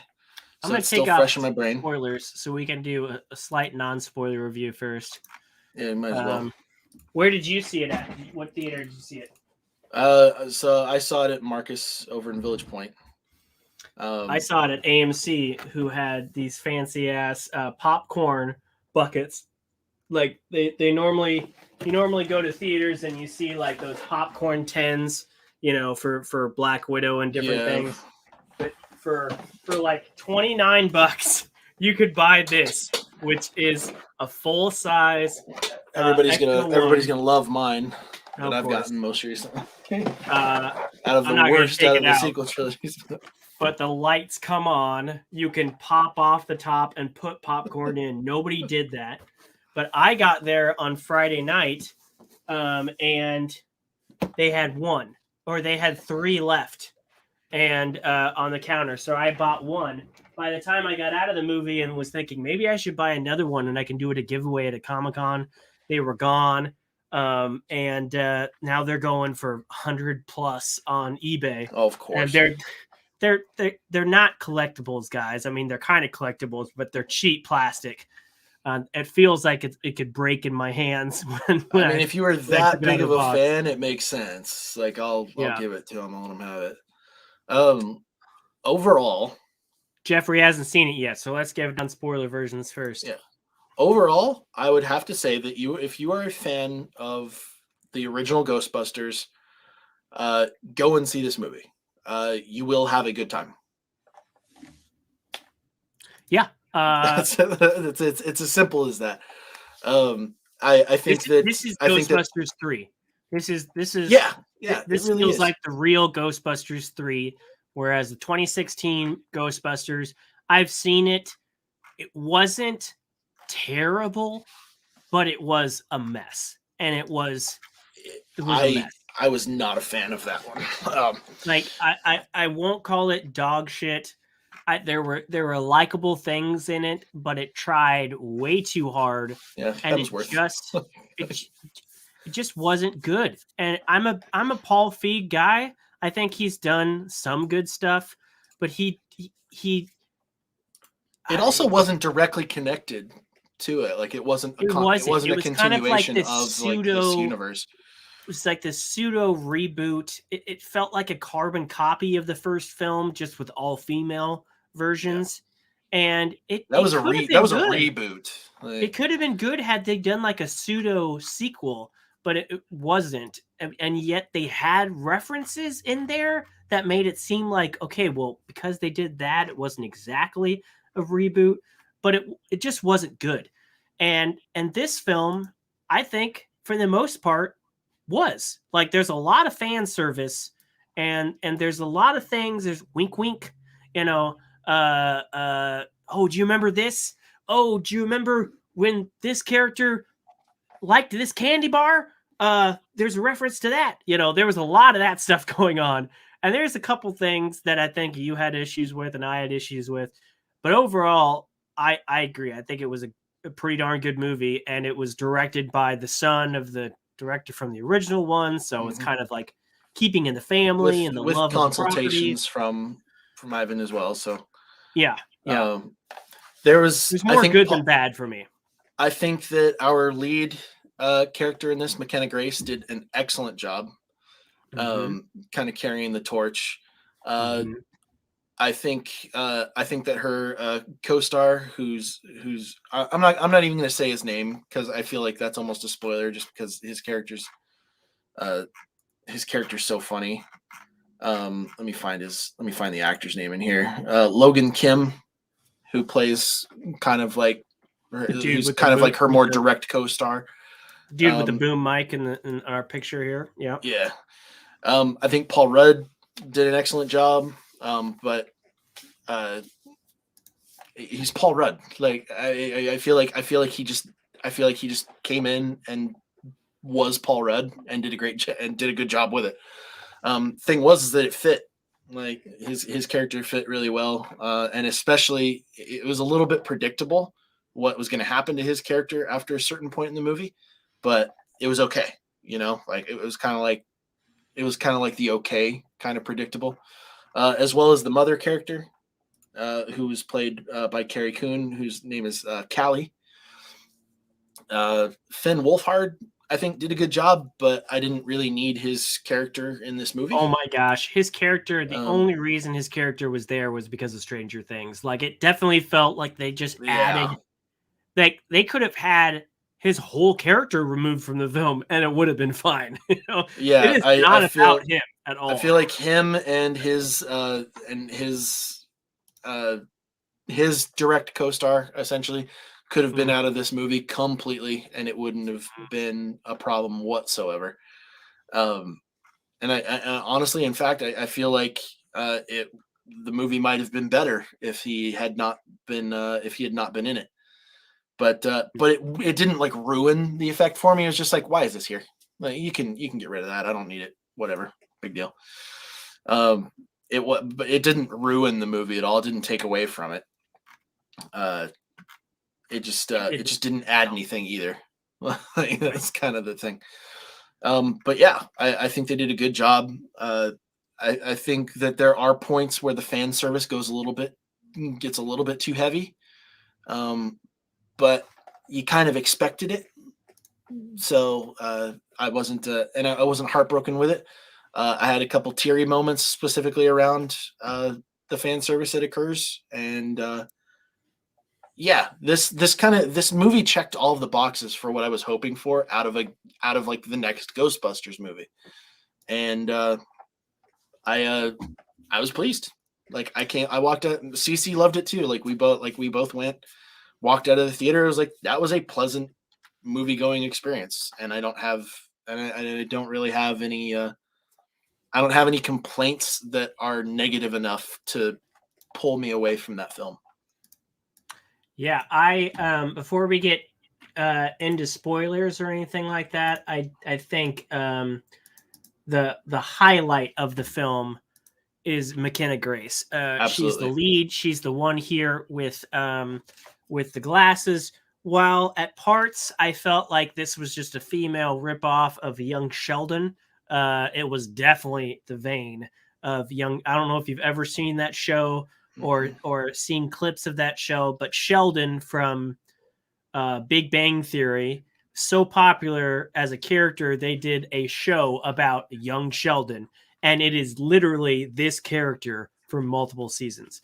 So I think that was similar, but whatever. They were supposed to be the smart, kid that is always picked on for being the smart kid. Although for someone that didn't have a lot of friends, she got friends really quick. Anyway, we're not getting into breaking down She just yet. She also didn't get picked on, no, at all. not at all. She was great. She's been great in every role she's been in. She was the young Sabrina in the Sabrina remake. She was in that what is this movie called? I, Tonya. She was young Tanya. She was, what else was she? She was the young version of Captain Marvel. She's been great. She's finally growing up. There's a music. She did the song. She does the song in the end credits. Yeah, and when I showed this music video to Maddie, because she liked the song too, I'm like, "Do you recognize her?" She's like, "No, who is she?" I'm like, "She's the main character of the movie." So yeah, they do some wig and makeup work on her that she's very talented, very different from the way that she, like, if you see her on the red carpet, you're gonna be like, what role does she fucking play? I don't know. She kills the film. Paul Rudd, this is the movie that he didn't come back to Halloween for. He did this movie instead. Good call. Yeah. From what I'm seeing, good call. Yeah, his role isn't like extra. In fact, he's missing for a good portion of the film.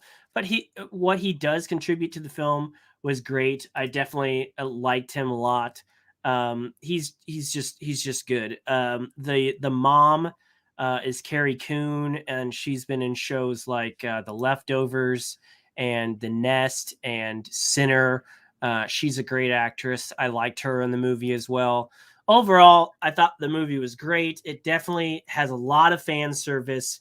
It was definitely a safe film.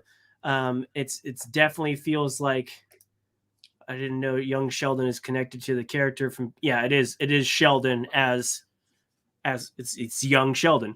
But I have no desire to watch that show. I've never seen it. I've seen clips of Big Bang or Young Sheldon, either one. I'm just like, nope. I've seen clips of it on YouTube, and the clips are enough for me.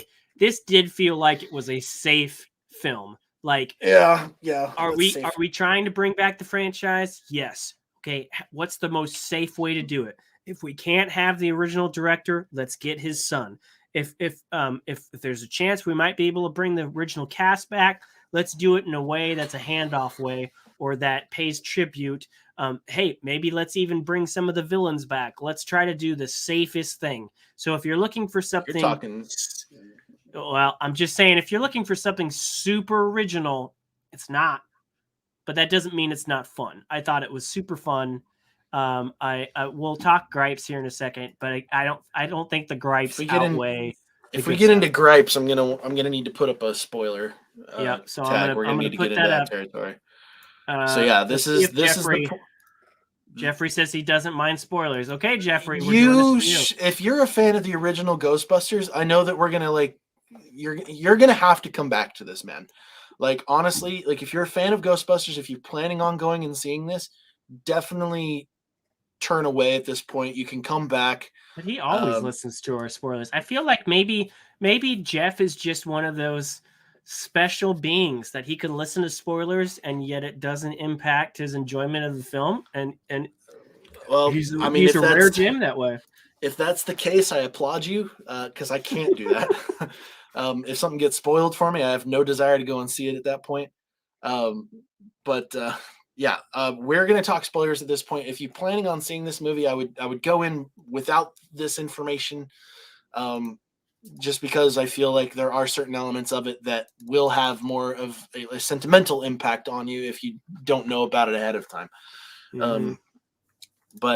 Yeah, if we're gonna dive into spoilers, I would say that now is the time to turn away if you do not want to be spoiled. You have been warned. So, Josh, take it away. Spoilers, again, going back to that notion of let's play it safe. It's the same villain. It's the same setup from the first one.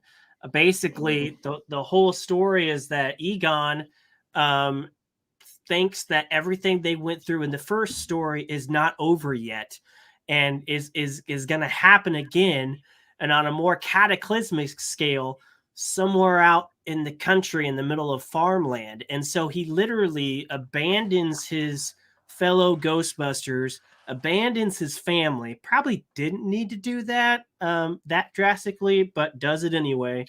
Goes out. I think he was concerned about safety, which is a legitimate concern.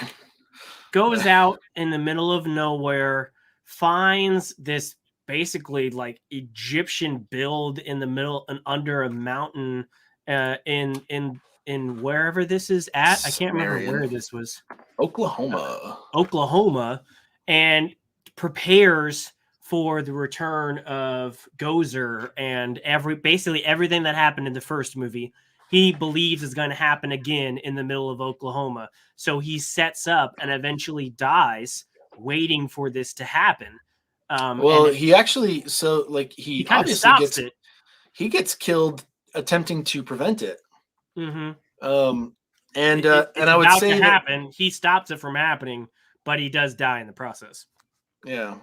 And honestly, I thought that my only complaint is that they utilized Egon Spengler too much in the movie towards the end. But like in the beginning, I was like, that is perfect. That's a great way to do it. You don't directly reveal his face. No, like you knew it was him by the outline, but you could tell what was going on, and based off of the trailer, we kind of knew what was going on as far as familial ties, like going into the movie. But I was like, that's perfect. Like there we are. And honestly, it made sense for his character to be the one who is doing this because like he was more like directly involved with like that level of like scientific creation and the that technology was and all his character more. Like, that like, and also like digging into the spirits side of stuff, like he was like in charge of the exposition scene around Evo Shandor and like the selenium infused girders and all that stuff. Like that was between him and Dan Aykroyd's character Venkman, but I liked that not Venkman, Stans. Right. I just didn't like that. So apparently he like took the car, took a lot of the Ghostbusters gadgets and just left town. and the Ghostbusters were left to just go about their own lives and do other things. One became they didn't believe him. But that was what didn't make sense. Which was to me. It was so weird. It was like, you guys have been through this once, twice. If the second movie still exists, he was the scientist. He was a strong part. He wasn't Bill Murray always jacking around. He was the one that you trusted before. You saw all this happen once. Are you seriously telling me that your teammate is saying that the biggest bad is coming back in Oklahoma and you're not going to at least go check it out? Like, that was the only unbelievable part. Like, by the time we do see the other cast members in this show, and by the time we actually hear from them, they're at a fuck that dude level. Like, they're not even like, oh, we miss him. They're at a no, fuck that guy. It's like, Egon Spengler can go to hell was like the direct line out of Ray. I don't understand how it got to that point, but whatever. It was an interesting enough setup. So the main characters are his family, the family he left behind, the daughter he left behind, and her kids, having nothing, literally broke. And this is the only thing in their name. So they come out to Oklahoma to the house, to live in a house. And there's nostalgic things galore. There's the stacked bookcases. There's all the gizmos. There's the half-eaten candy bar in the uniform. There's so many like throwbacks and nods to the original things that some would call an overabundance of fan service. Others would call, oh, it's kind of cool, you know. It's honestly like a lot of that stuff was just true to his character, and be like, yeah, this makes sense. It's like, sure, it's fan service, but it's also what that character would do, right? Like the collection of spores and fungus and all that stuff, like that. Like, I mean, like all of it made sense.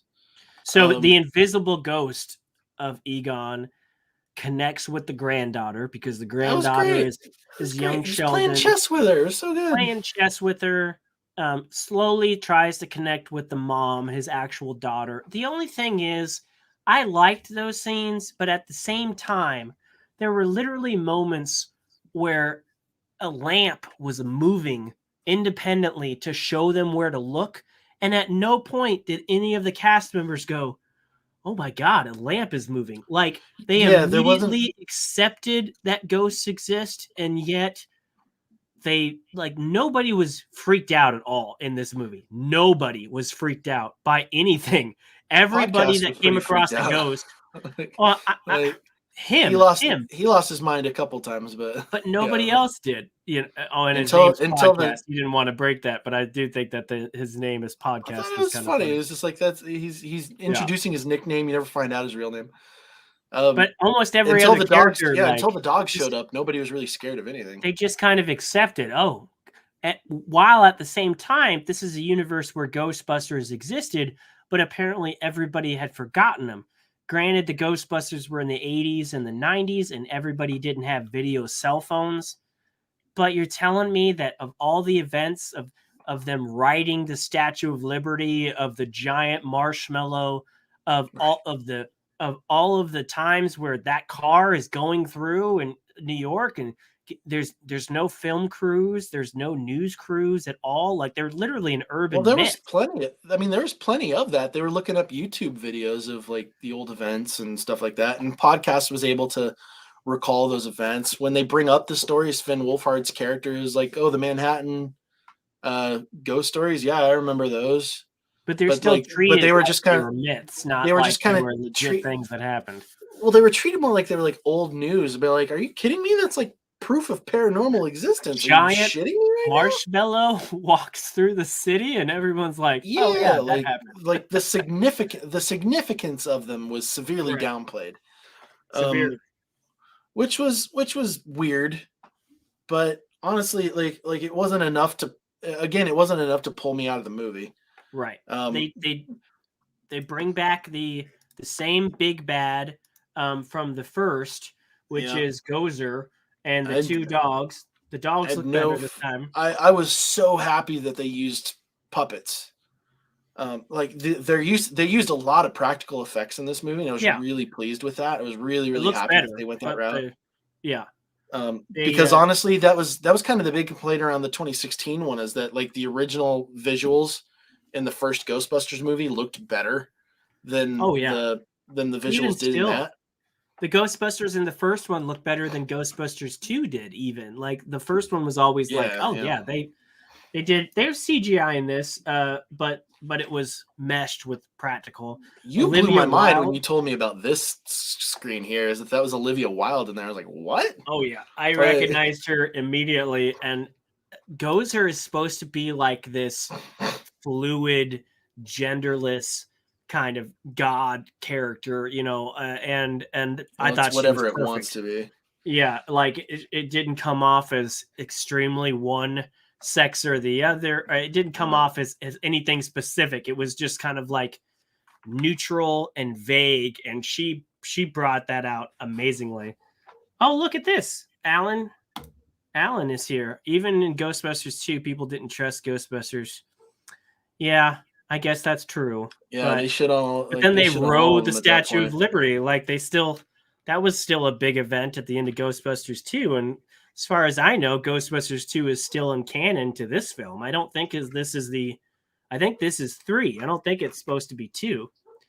Alan was the fine gentleman we were talking about earlier who got to see this at New York Comic-Con. Alan, did they show, I don't know if I've asked you this or not, did they show the in-credit scenes when you were there?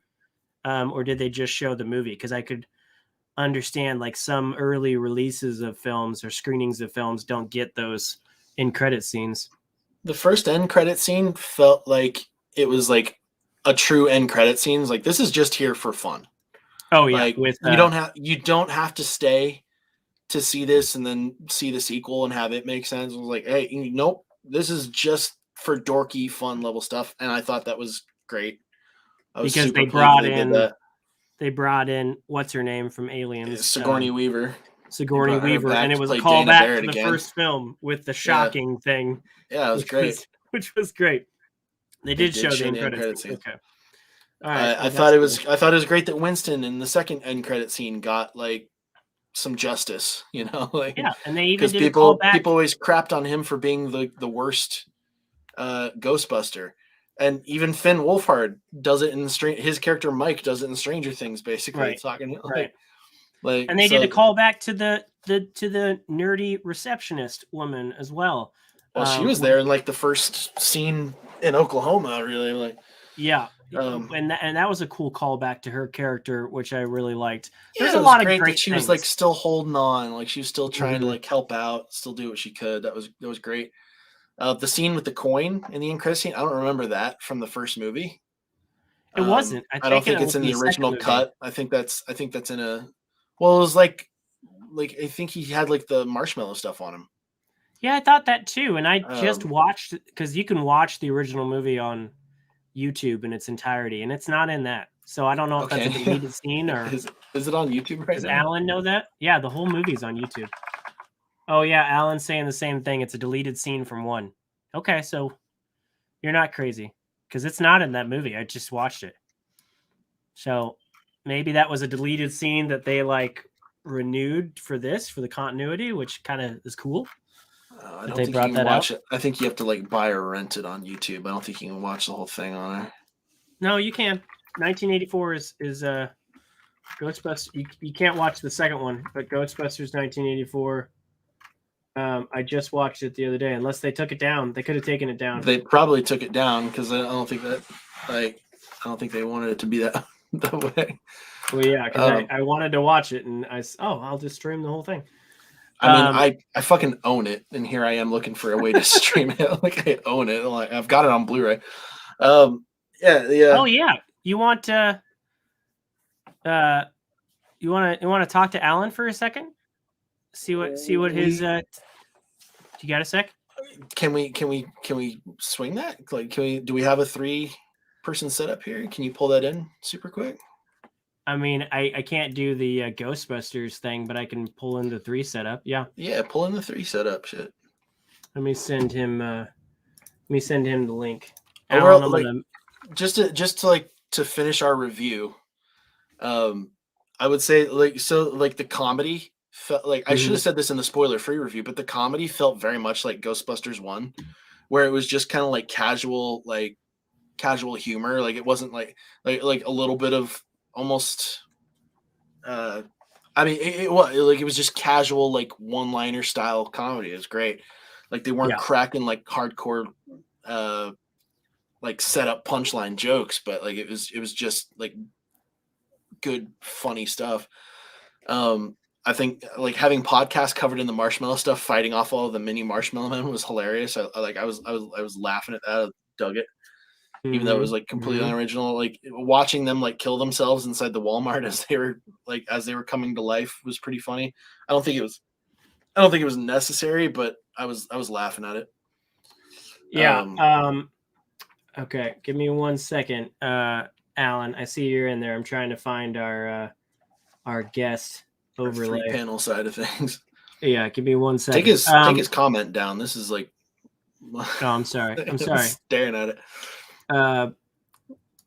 Give me 1 second, Alan. I did like. There's one other thing that I thought they handled bringing Egon back as a ghost well.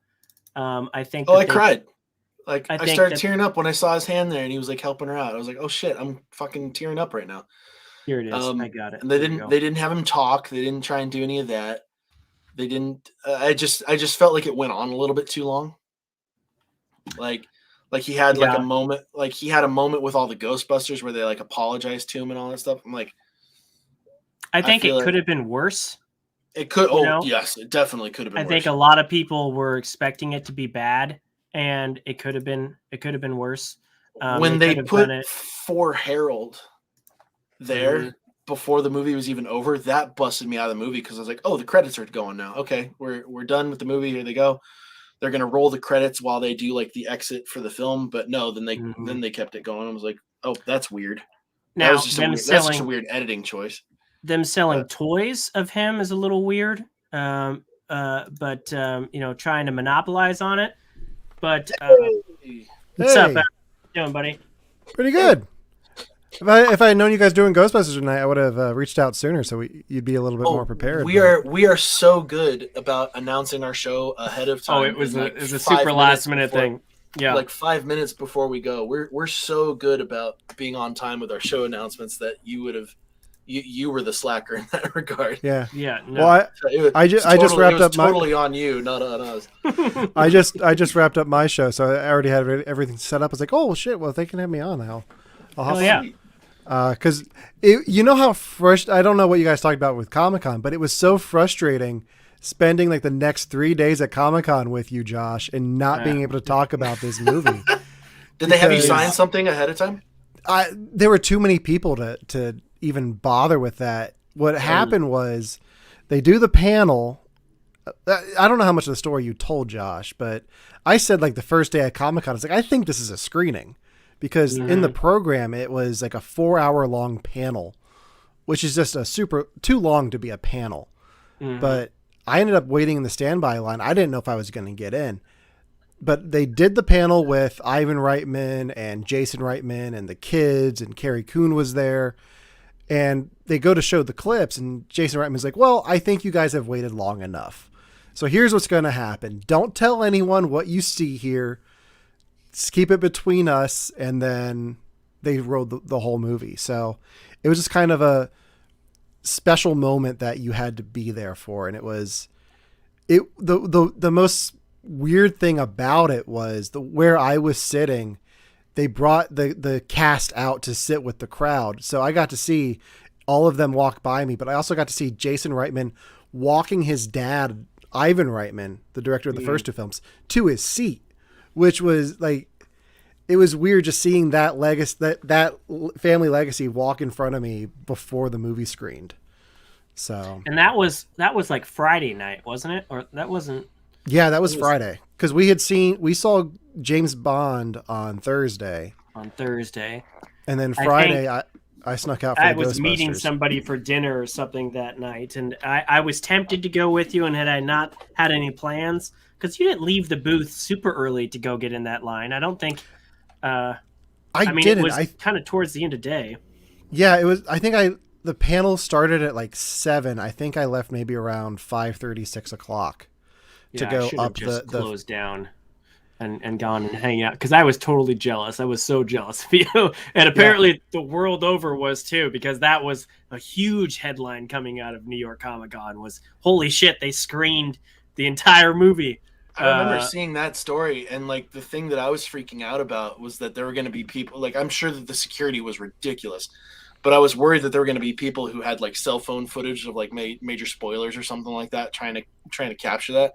And so, like, when I heard about that, I was like, "Shit! How? Like, do I need to like lock my social media down so I don't? Like, do I need to like delete Twitter for right now to make sure there's not like?" But I was thankfully nothing got spoiled for me, so I was like, it seemed like they probably had a pretty good footage that came out of that screen. No, it looked like they kept a pretty good lid on it. The only footage I saw was from before the screening, like people in there as they were filling up, because this was a new addition to the Javits Center. It's pretty much the size of Hall H at San Diego, back in San Diego's prime, because I don't think they really did anything at Hall H this past weekend with San Diego Comic-Con. But I think this is the space that they had this panel in is really you're gonna see a lot more stories like this coming out of New York Comic-Con, because they have the space to do this kind of thing now. The only downside to it was I had to sit there for 2.5 hours in this like hotel conference room chair that was not comfortable at all. So my neck was killing me on the way back to my Airbnb. But I am sure there are San Diego Comic-Con people who have slept on the streets for 2 nights to be in Hall H for some of those showings, being like, wait, you got a hotel conference chair? We had to camp out overnight outside. Well, and that's the other thing too. Since I was in the standby line, I didn't think I was going to get in. Like, I had to go through, like, I had to like find a free seat. I sat down to next to a guy who was like by himself. And I said to him, "Excuse me, is that seat taken?" And he looked at me. He's like, "Yeah, it should be, but my dad can't follow instructions, so I guess it's yours now." And I was like, "Okay, well, I guess this is going to be our dynamic for the whole whatever's about to happen." Dude, I'm just now noticing that I've got the Stranger Things kids and their Ghostbusters costumes toys back here right now. Like I didn't notice that until I saw something weird in this whole time. Weird around this year. In the frame. Yeah, I had all my Ghostbusters stuff up behind me when we did Ghostbusters 2 on my show, and I just took it down and put everything back the way it usually is. But the craziest thing about buttons right now. Yeah. Well, I just found out my co-host Ryan's mom has worked at Walmart for the last 25 years and has boxes of these things. So I was like, if she wants to get rid of them, let me know. I will take them. All those retail pins of coming soon to VHS. That'd be amazing. Yeah. The craziest thing was the energy leaving that screening, because I just remember talking to this guy, and I don't remember his name, but him and I were just walking. We cut out the side door through like this maintenance hallway to get to the stairs, because everyone was going out the main entrance. We're like, this is an exit. Let's just go out this way. So him and I are like by ourselves in this hallway, and he just looks at me like, "Did that really happen? Did we just watch this whole movie?" I was like, "Yeah," and we can't talk to anyone about it. So like for the next 5 minutes, we were best friends just talking about what just happened, because we knew for the next month and a half we can't say anything to anyone about this. So, and this is the. Let me see if I can pull it up. Is this the hall? Let's see here. Can we show it? Am I going to be able to show it? Go back to this. Is this the hall? Yeah. Yeah.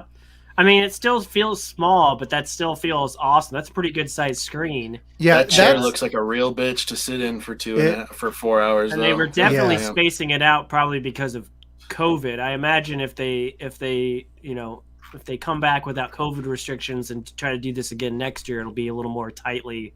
Yeah. And that's just the first section of chairs. There are about 4 sections of chairs like that in that room.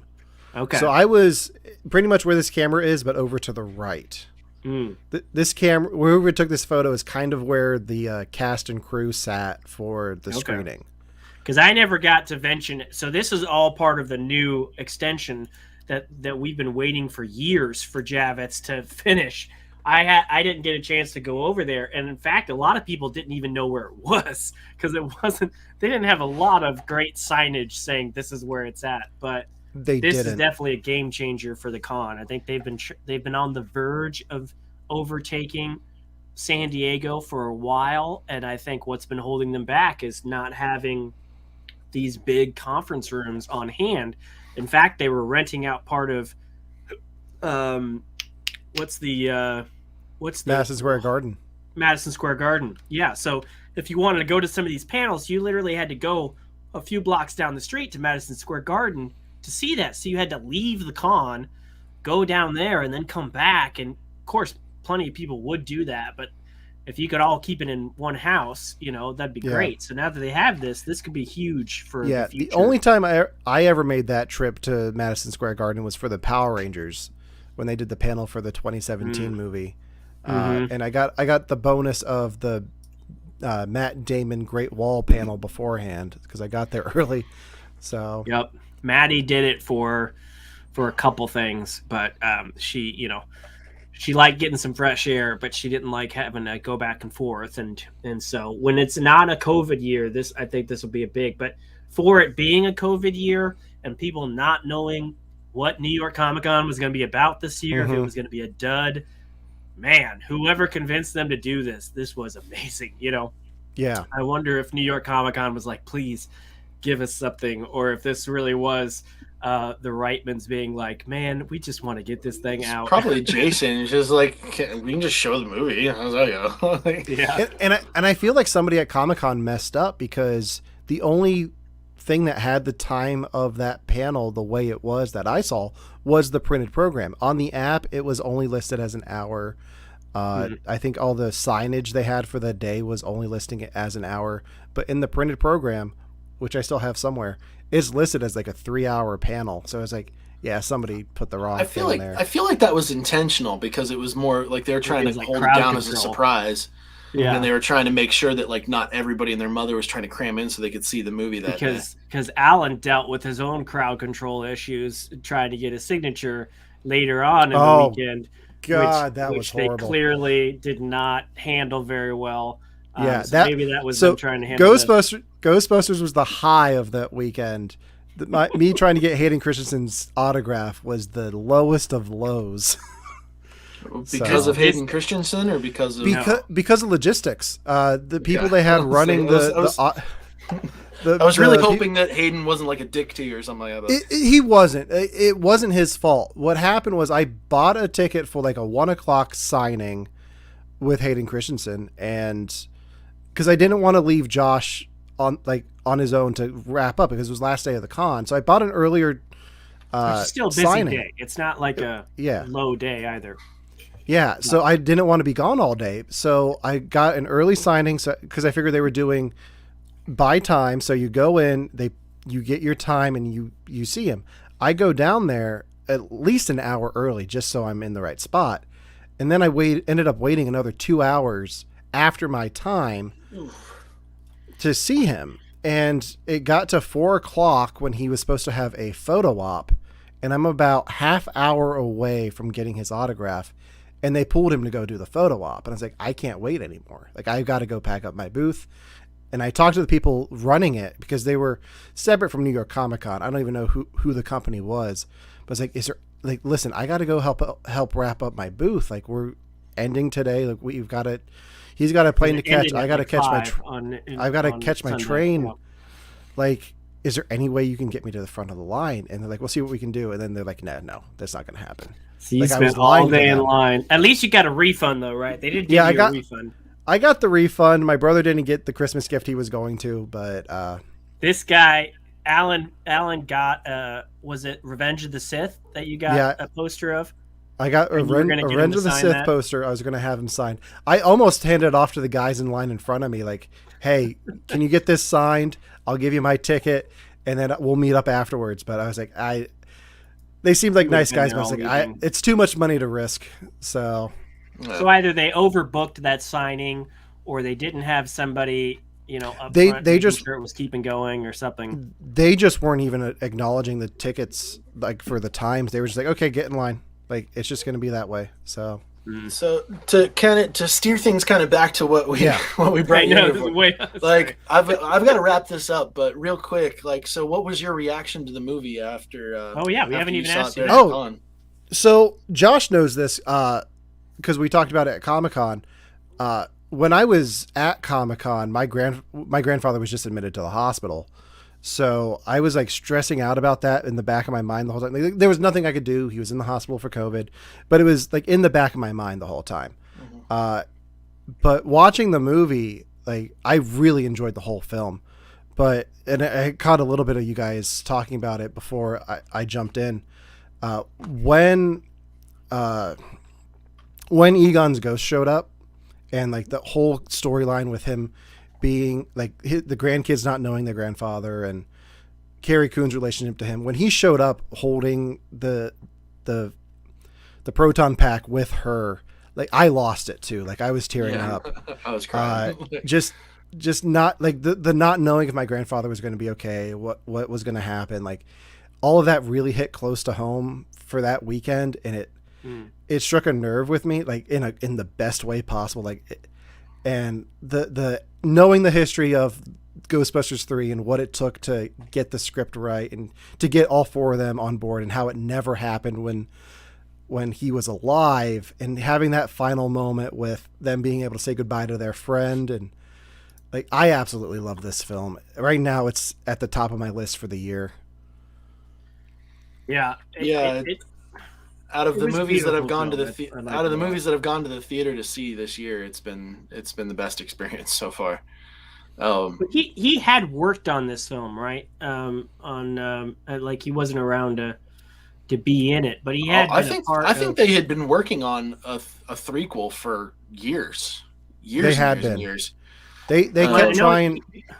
He was even involved with the game too, wasn't him and Dan Aykroyd involved in that Ghostbusters the video game, because it's like that I'm pretty sure they were involved in the story of that too, because that had its own They're story. all in it. They all play their characters in the game, Mm-hmm. which I have sitting on my desktop here, but I just haven't played it yet.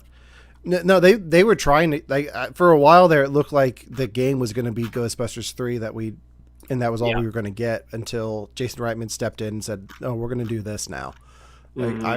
And he talked a little bit about why he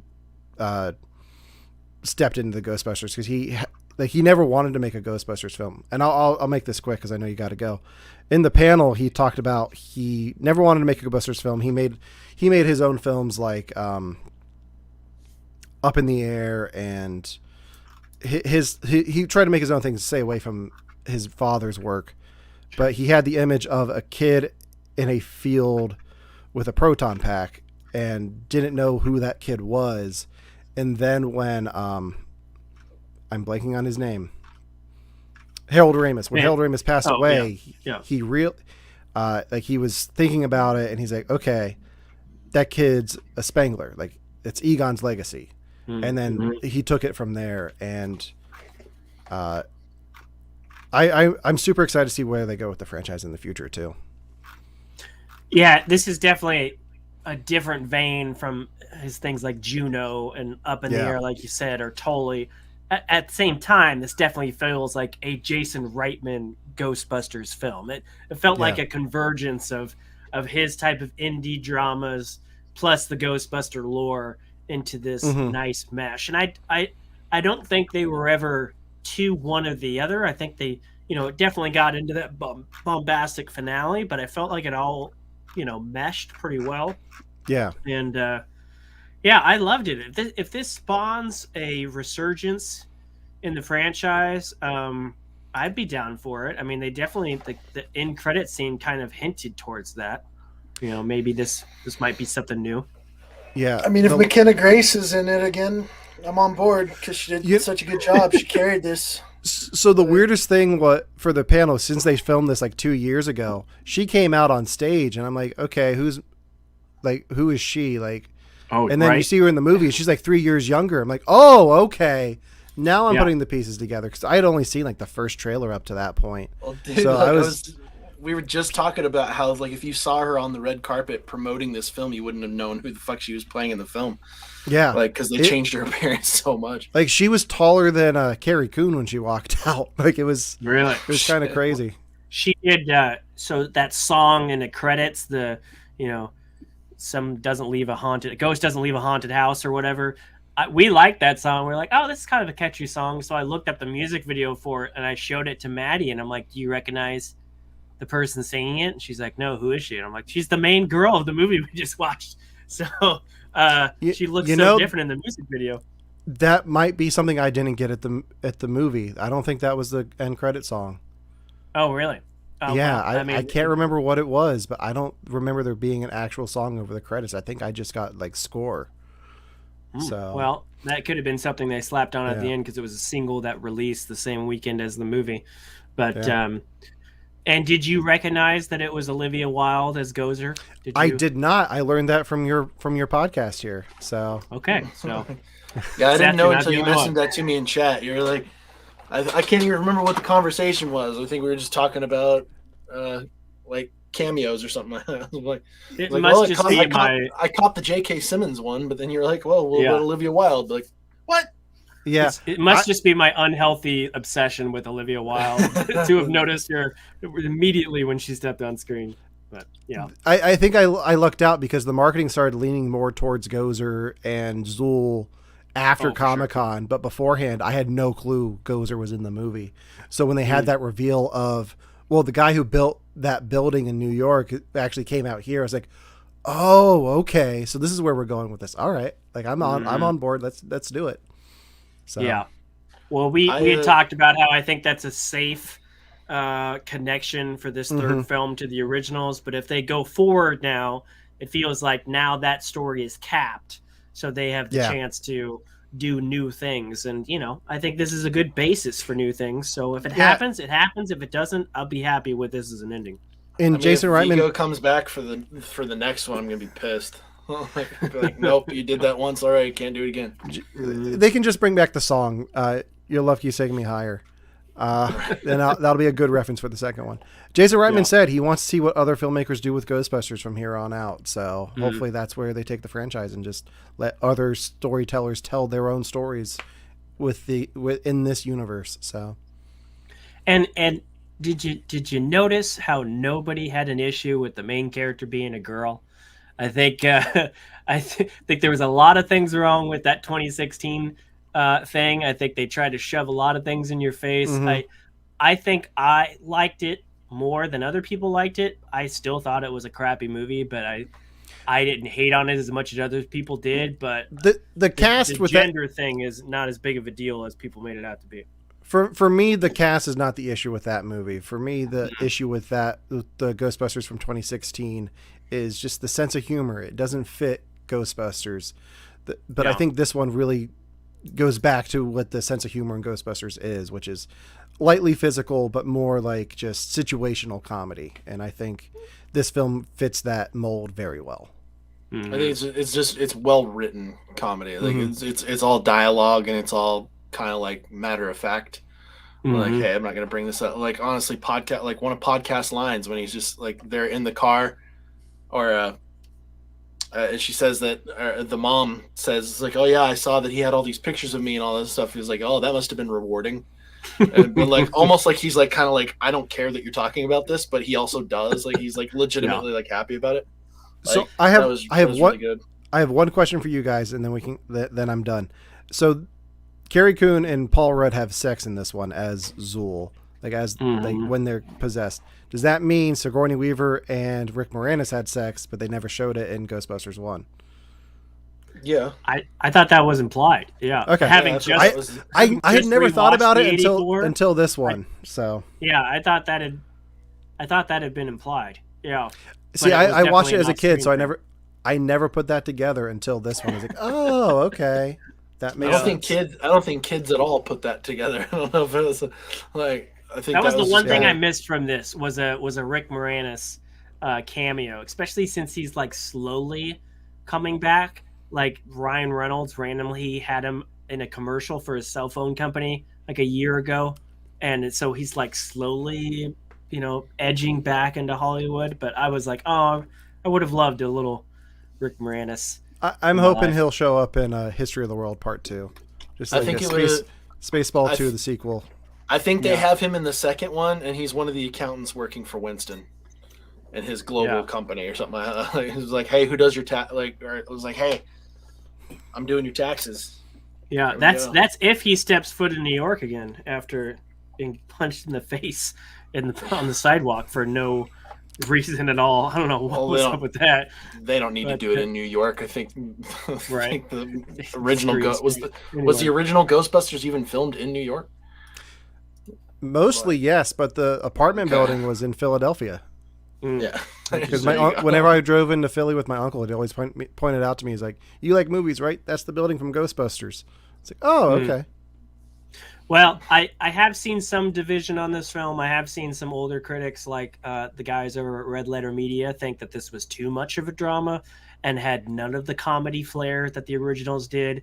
But I think most people like this film. I think it was a good balance. It definitely made waves, better reviews than 2016, and it felt, while I will agree that it was a safe film, it did feel like a step in the right direction. So it could have been a hell of a lot worse, and I'm just happy that they didn't shit the bed with it, and that it felt appropriate, and it felt like they had passion in it. So it didn't feel like a money grab as much as it could have been. I think that's the best way to summarize it, and I actually think that is a great place to cap this episode off. We just did 2.5 hours, man. Like that's and we had an impromptu guest, and we brought in a guest. Randomly. Alan, thank you for your second at least second appearance on the Nerford is a podcast. Yeah. I don't know if I've been on the show proper, but I did the watch party with you guys. Yeah, we did the watch party. I can't remember what movie we watched. Which one was it? Man of Steel. Was that Man of Steel? That's right. Mm-hmm. You want to remind everybody where you're at and what podcast you're with and everybody? Sure. You can find my podcast, You Have to Watch This Podcast, on Facebook, Twitch, and all major podcasting platforms. If you want to hear more of my thoughts on Ghostbusters Afterlife, you can listen to me on the latest episode of Victims and Villains, or second to latest episode, where Josh Berkeley and I sat down and talked about Ghostbusters Afterlife in depth. That's right. So, you did. I see here that you bought tickets for Spider-Man. Did you pay $10,000 plus for those tickets? Yeah, were you the guy? No, I waited until all the websites were back up and bought my tickets tonight for 2 of the 3 screenings I'm going to opening weekend, because I have certain people I have to go with and obligations I have to attend to that weekend before I can go see it. So I'm not going to see it until at least Saturday night. Well, there you go. First time, so. All right, well, can't wait. All Alan, right, well, Seth, you want to close this out? Yeah, Alan, thanks for jumping in on this with us. We appreciate Anytime. it. It was great to have the Comic-Con side of this fleshed out a little bit more. Nerfers, if you liked this video, hit the like button. Hit the dislike button if you didn't. Be honest, we can take it. Subscribe if you haven't already and you don't want to miss out on any future content. We're going to be doing more trailer reviews. We're going to have some gaming reviews in there for you. And if you're watching us here on Twitch, thank you for watching. Hit the follow button so you don't miss any future broadcasts. We're going to be bringing some gaming your way on that front as well. So until next time, thanks for watching. Take it easy.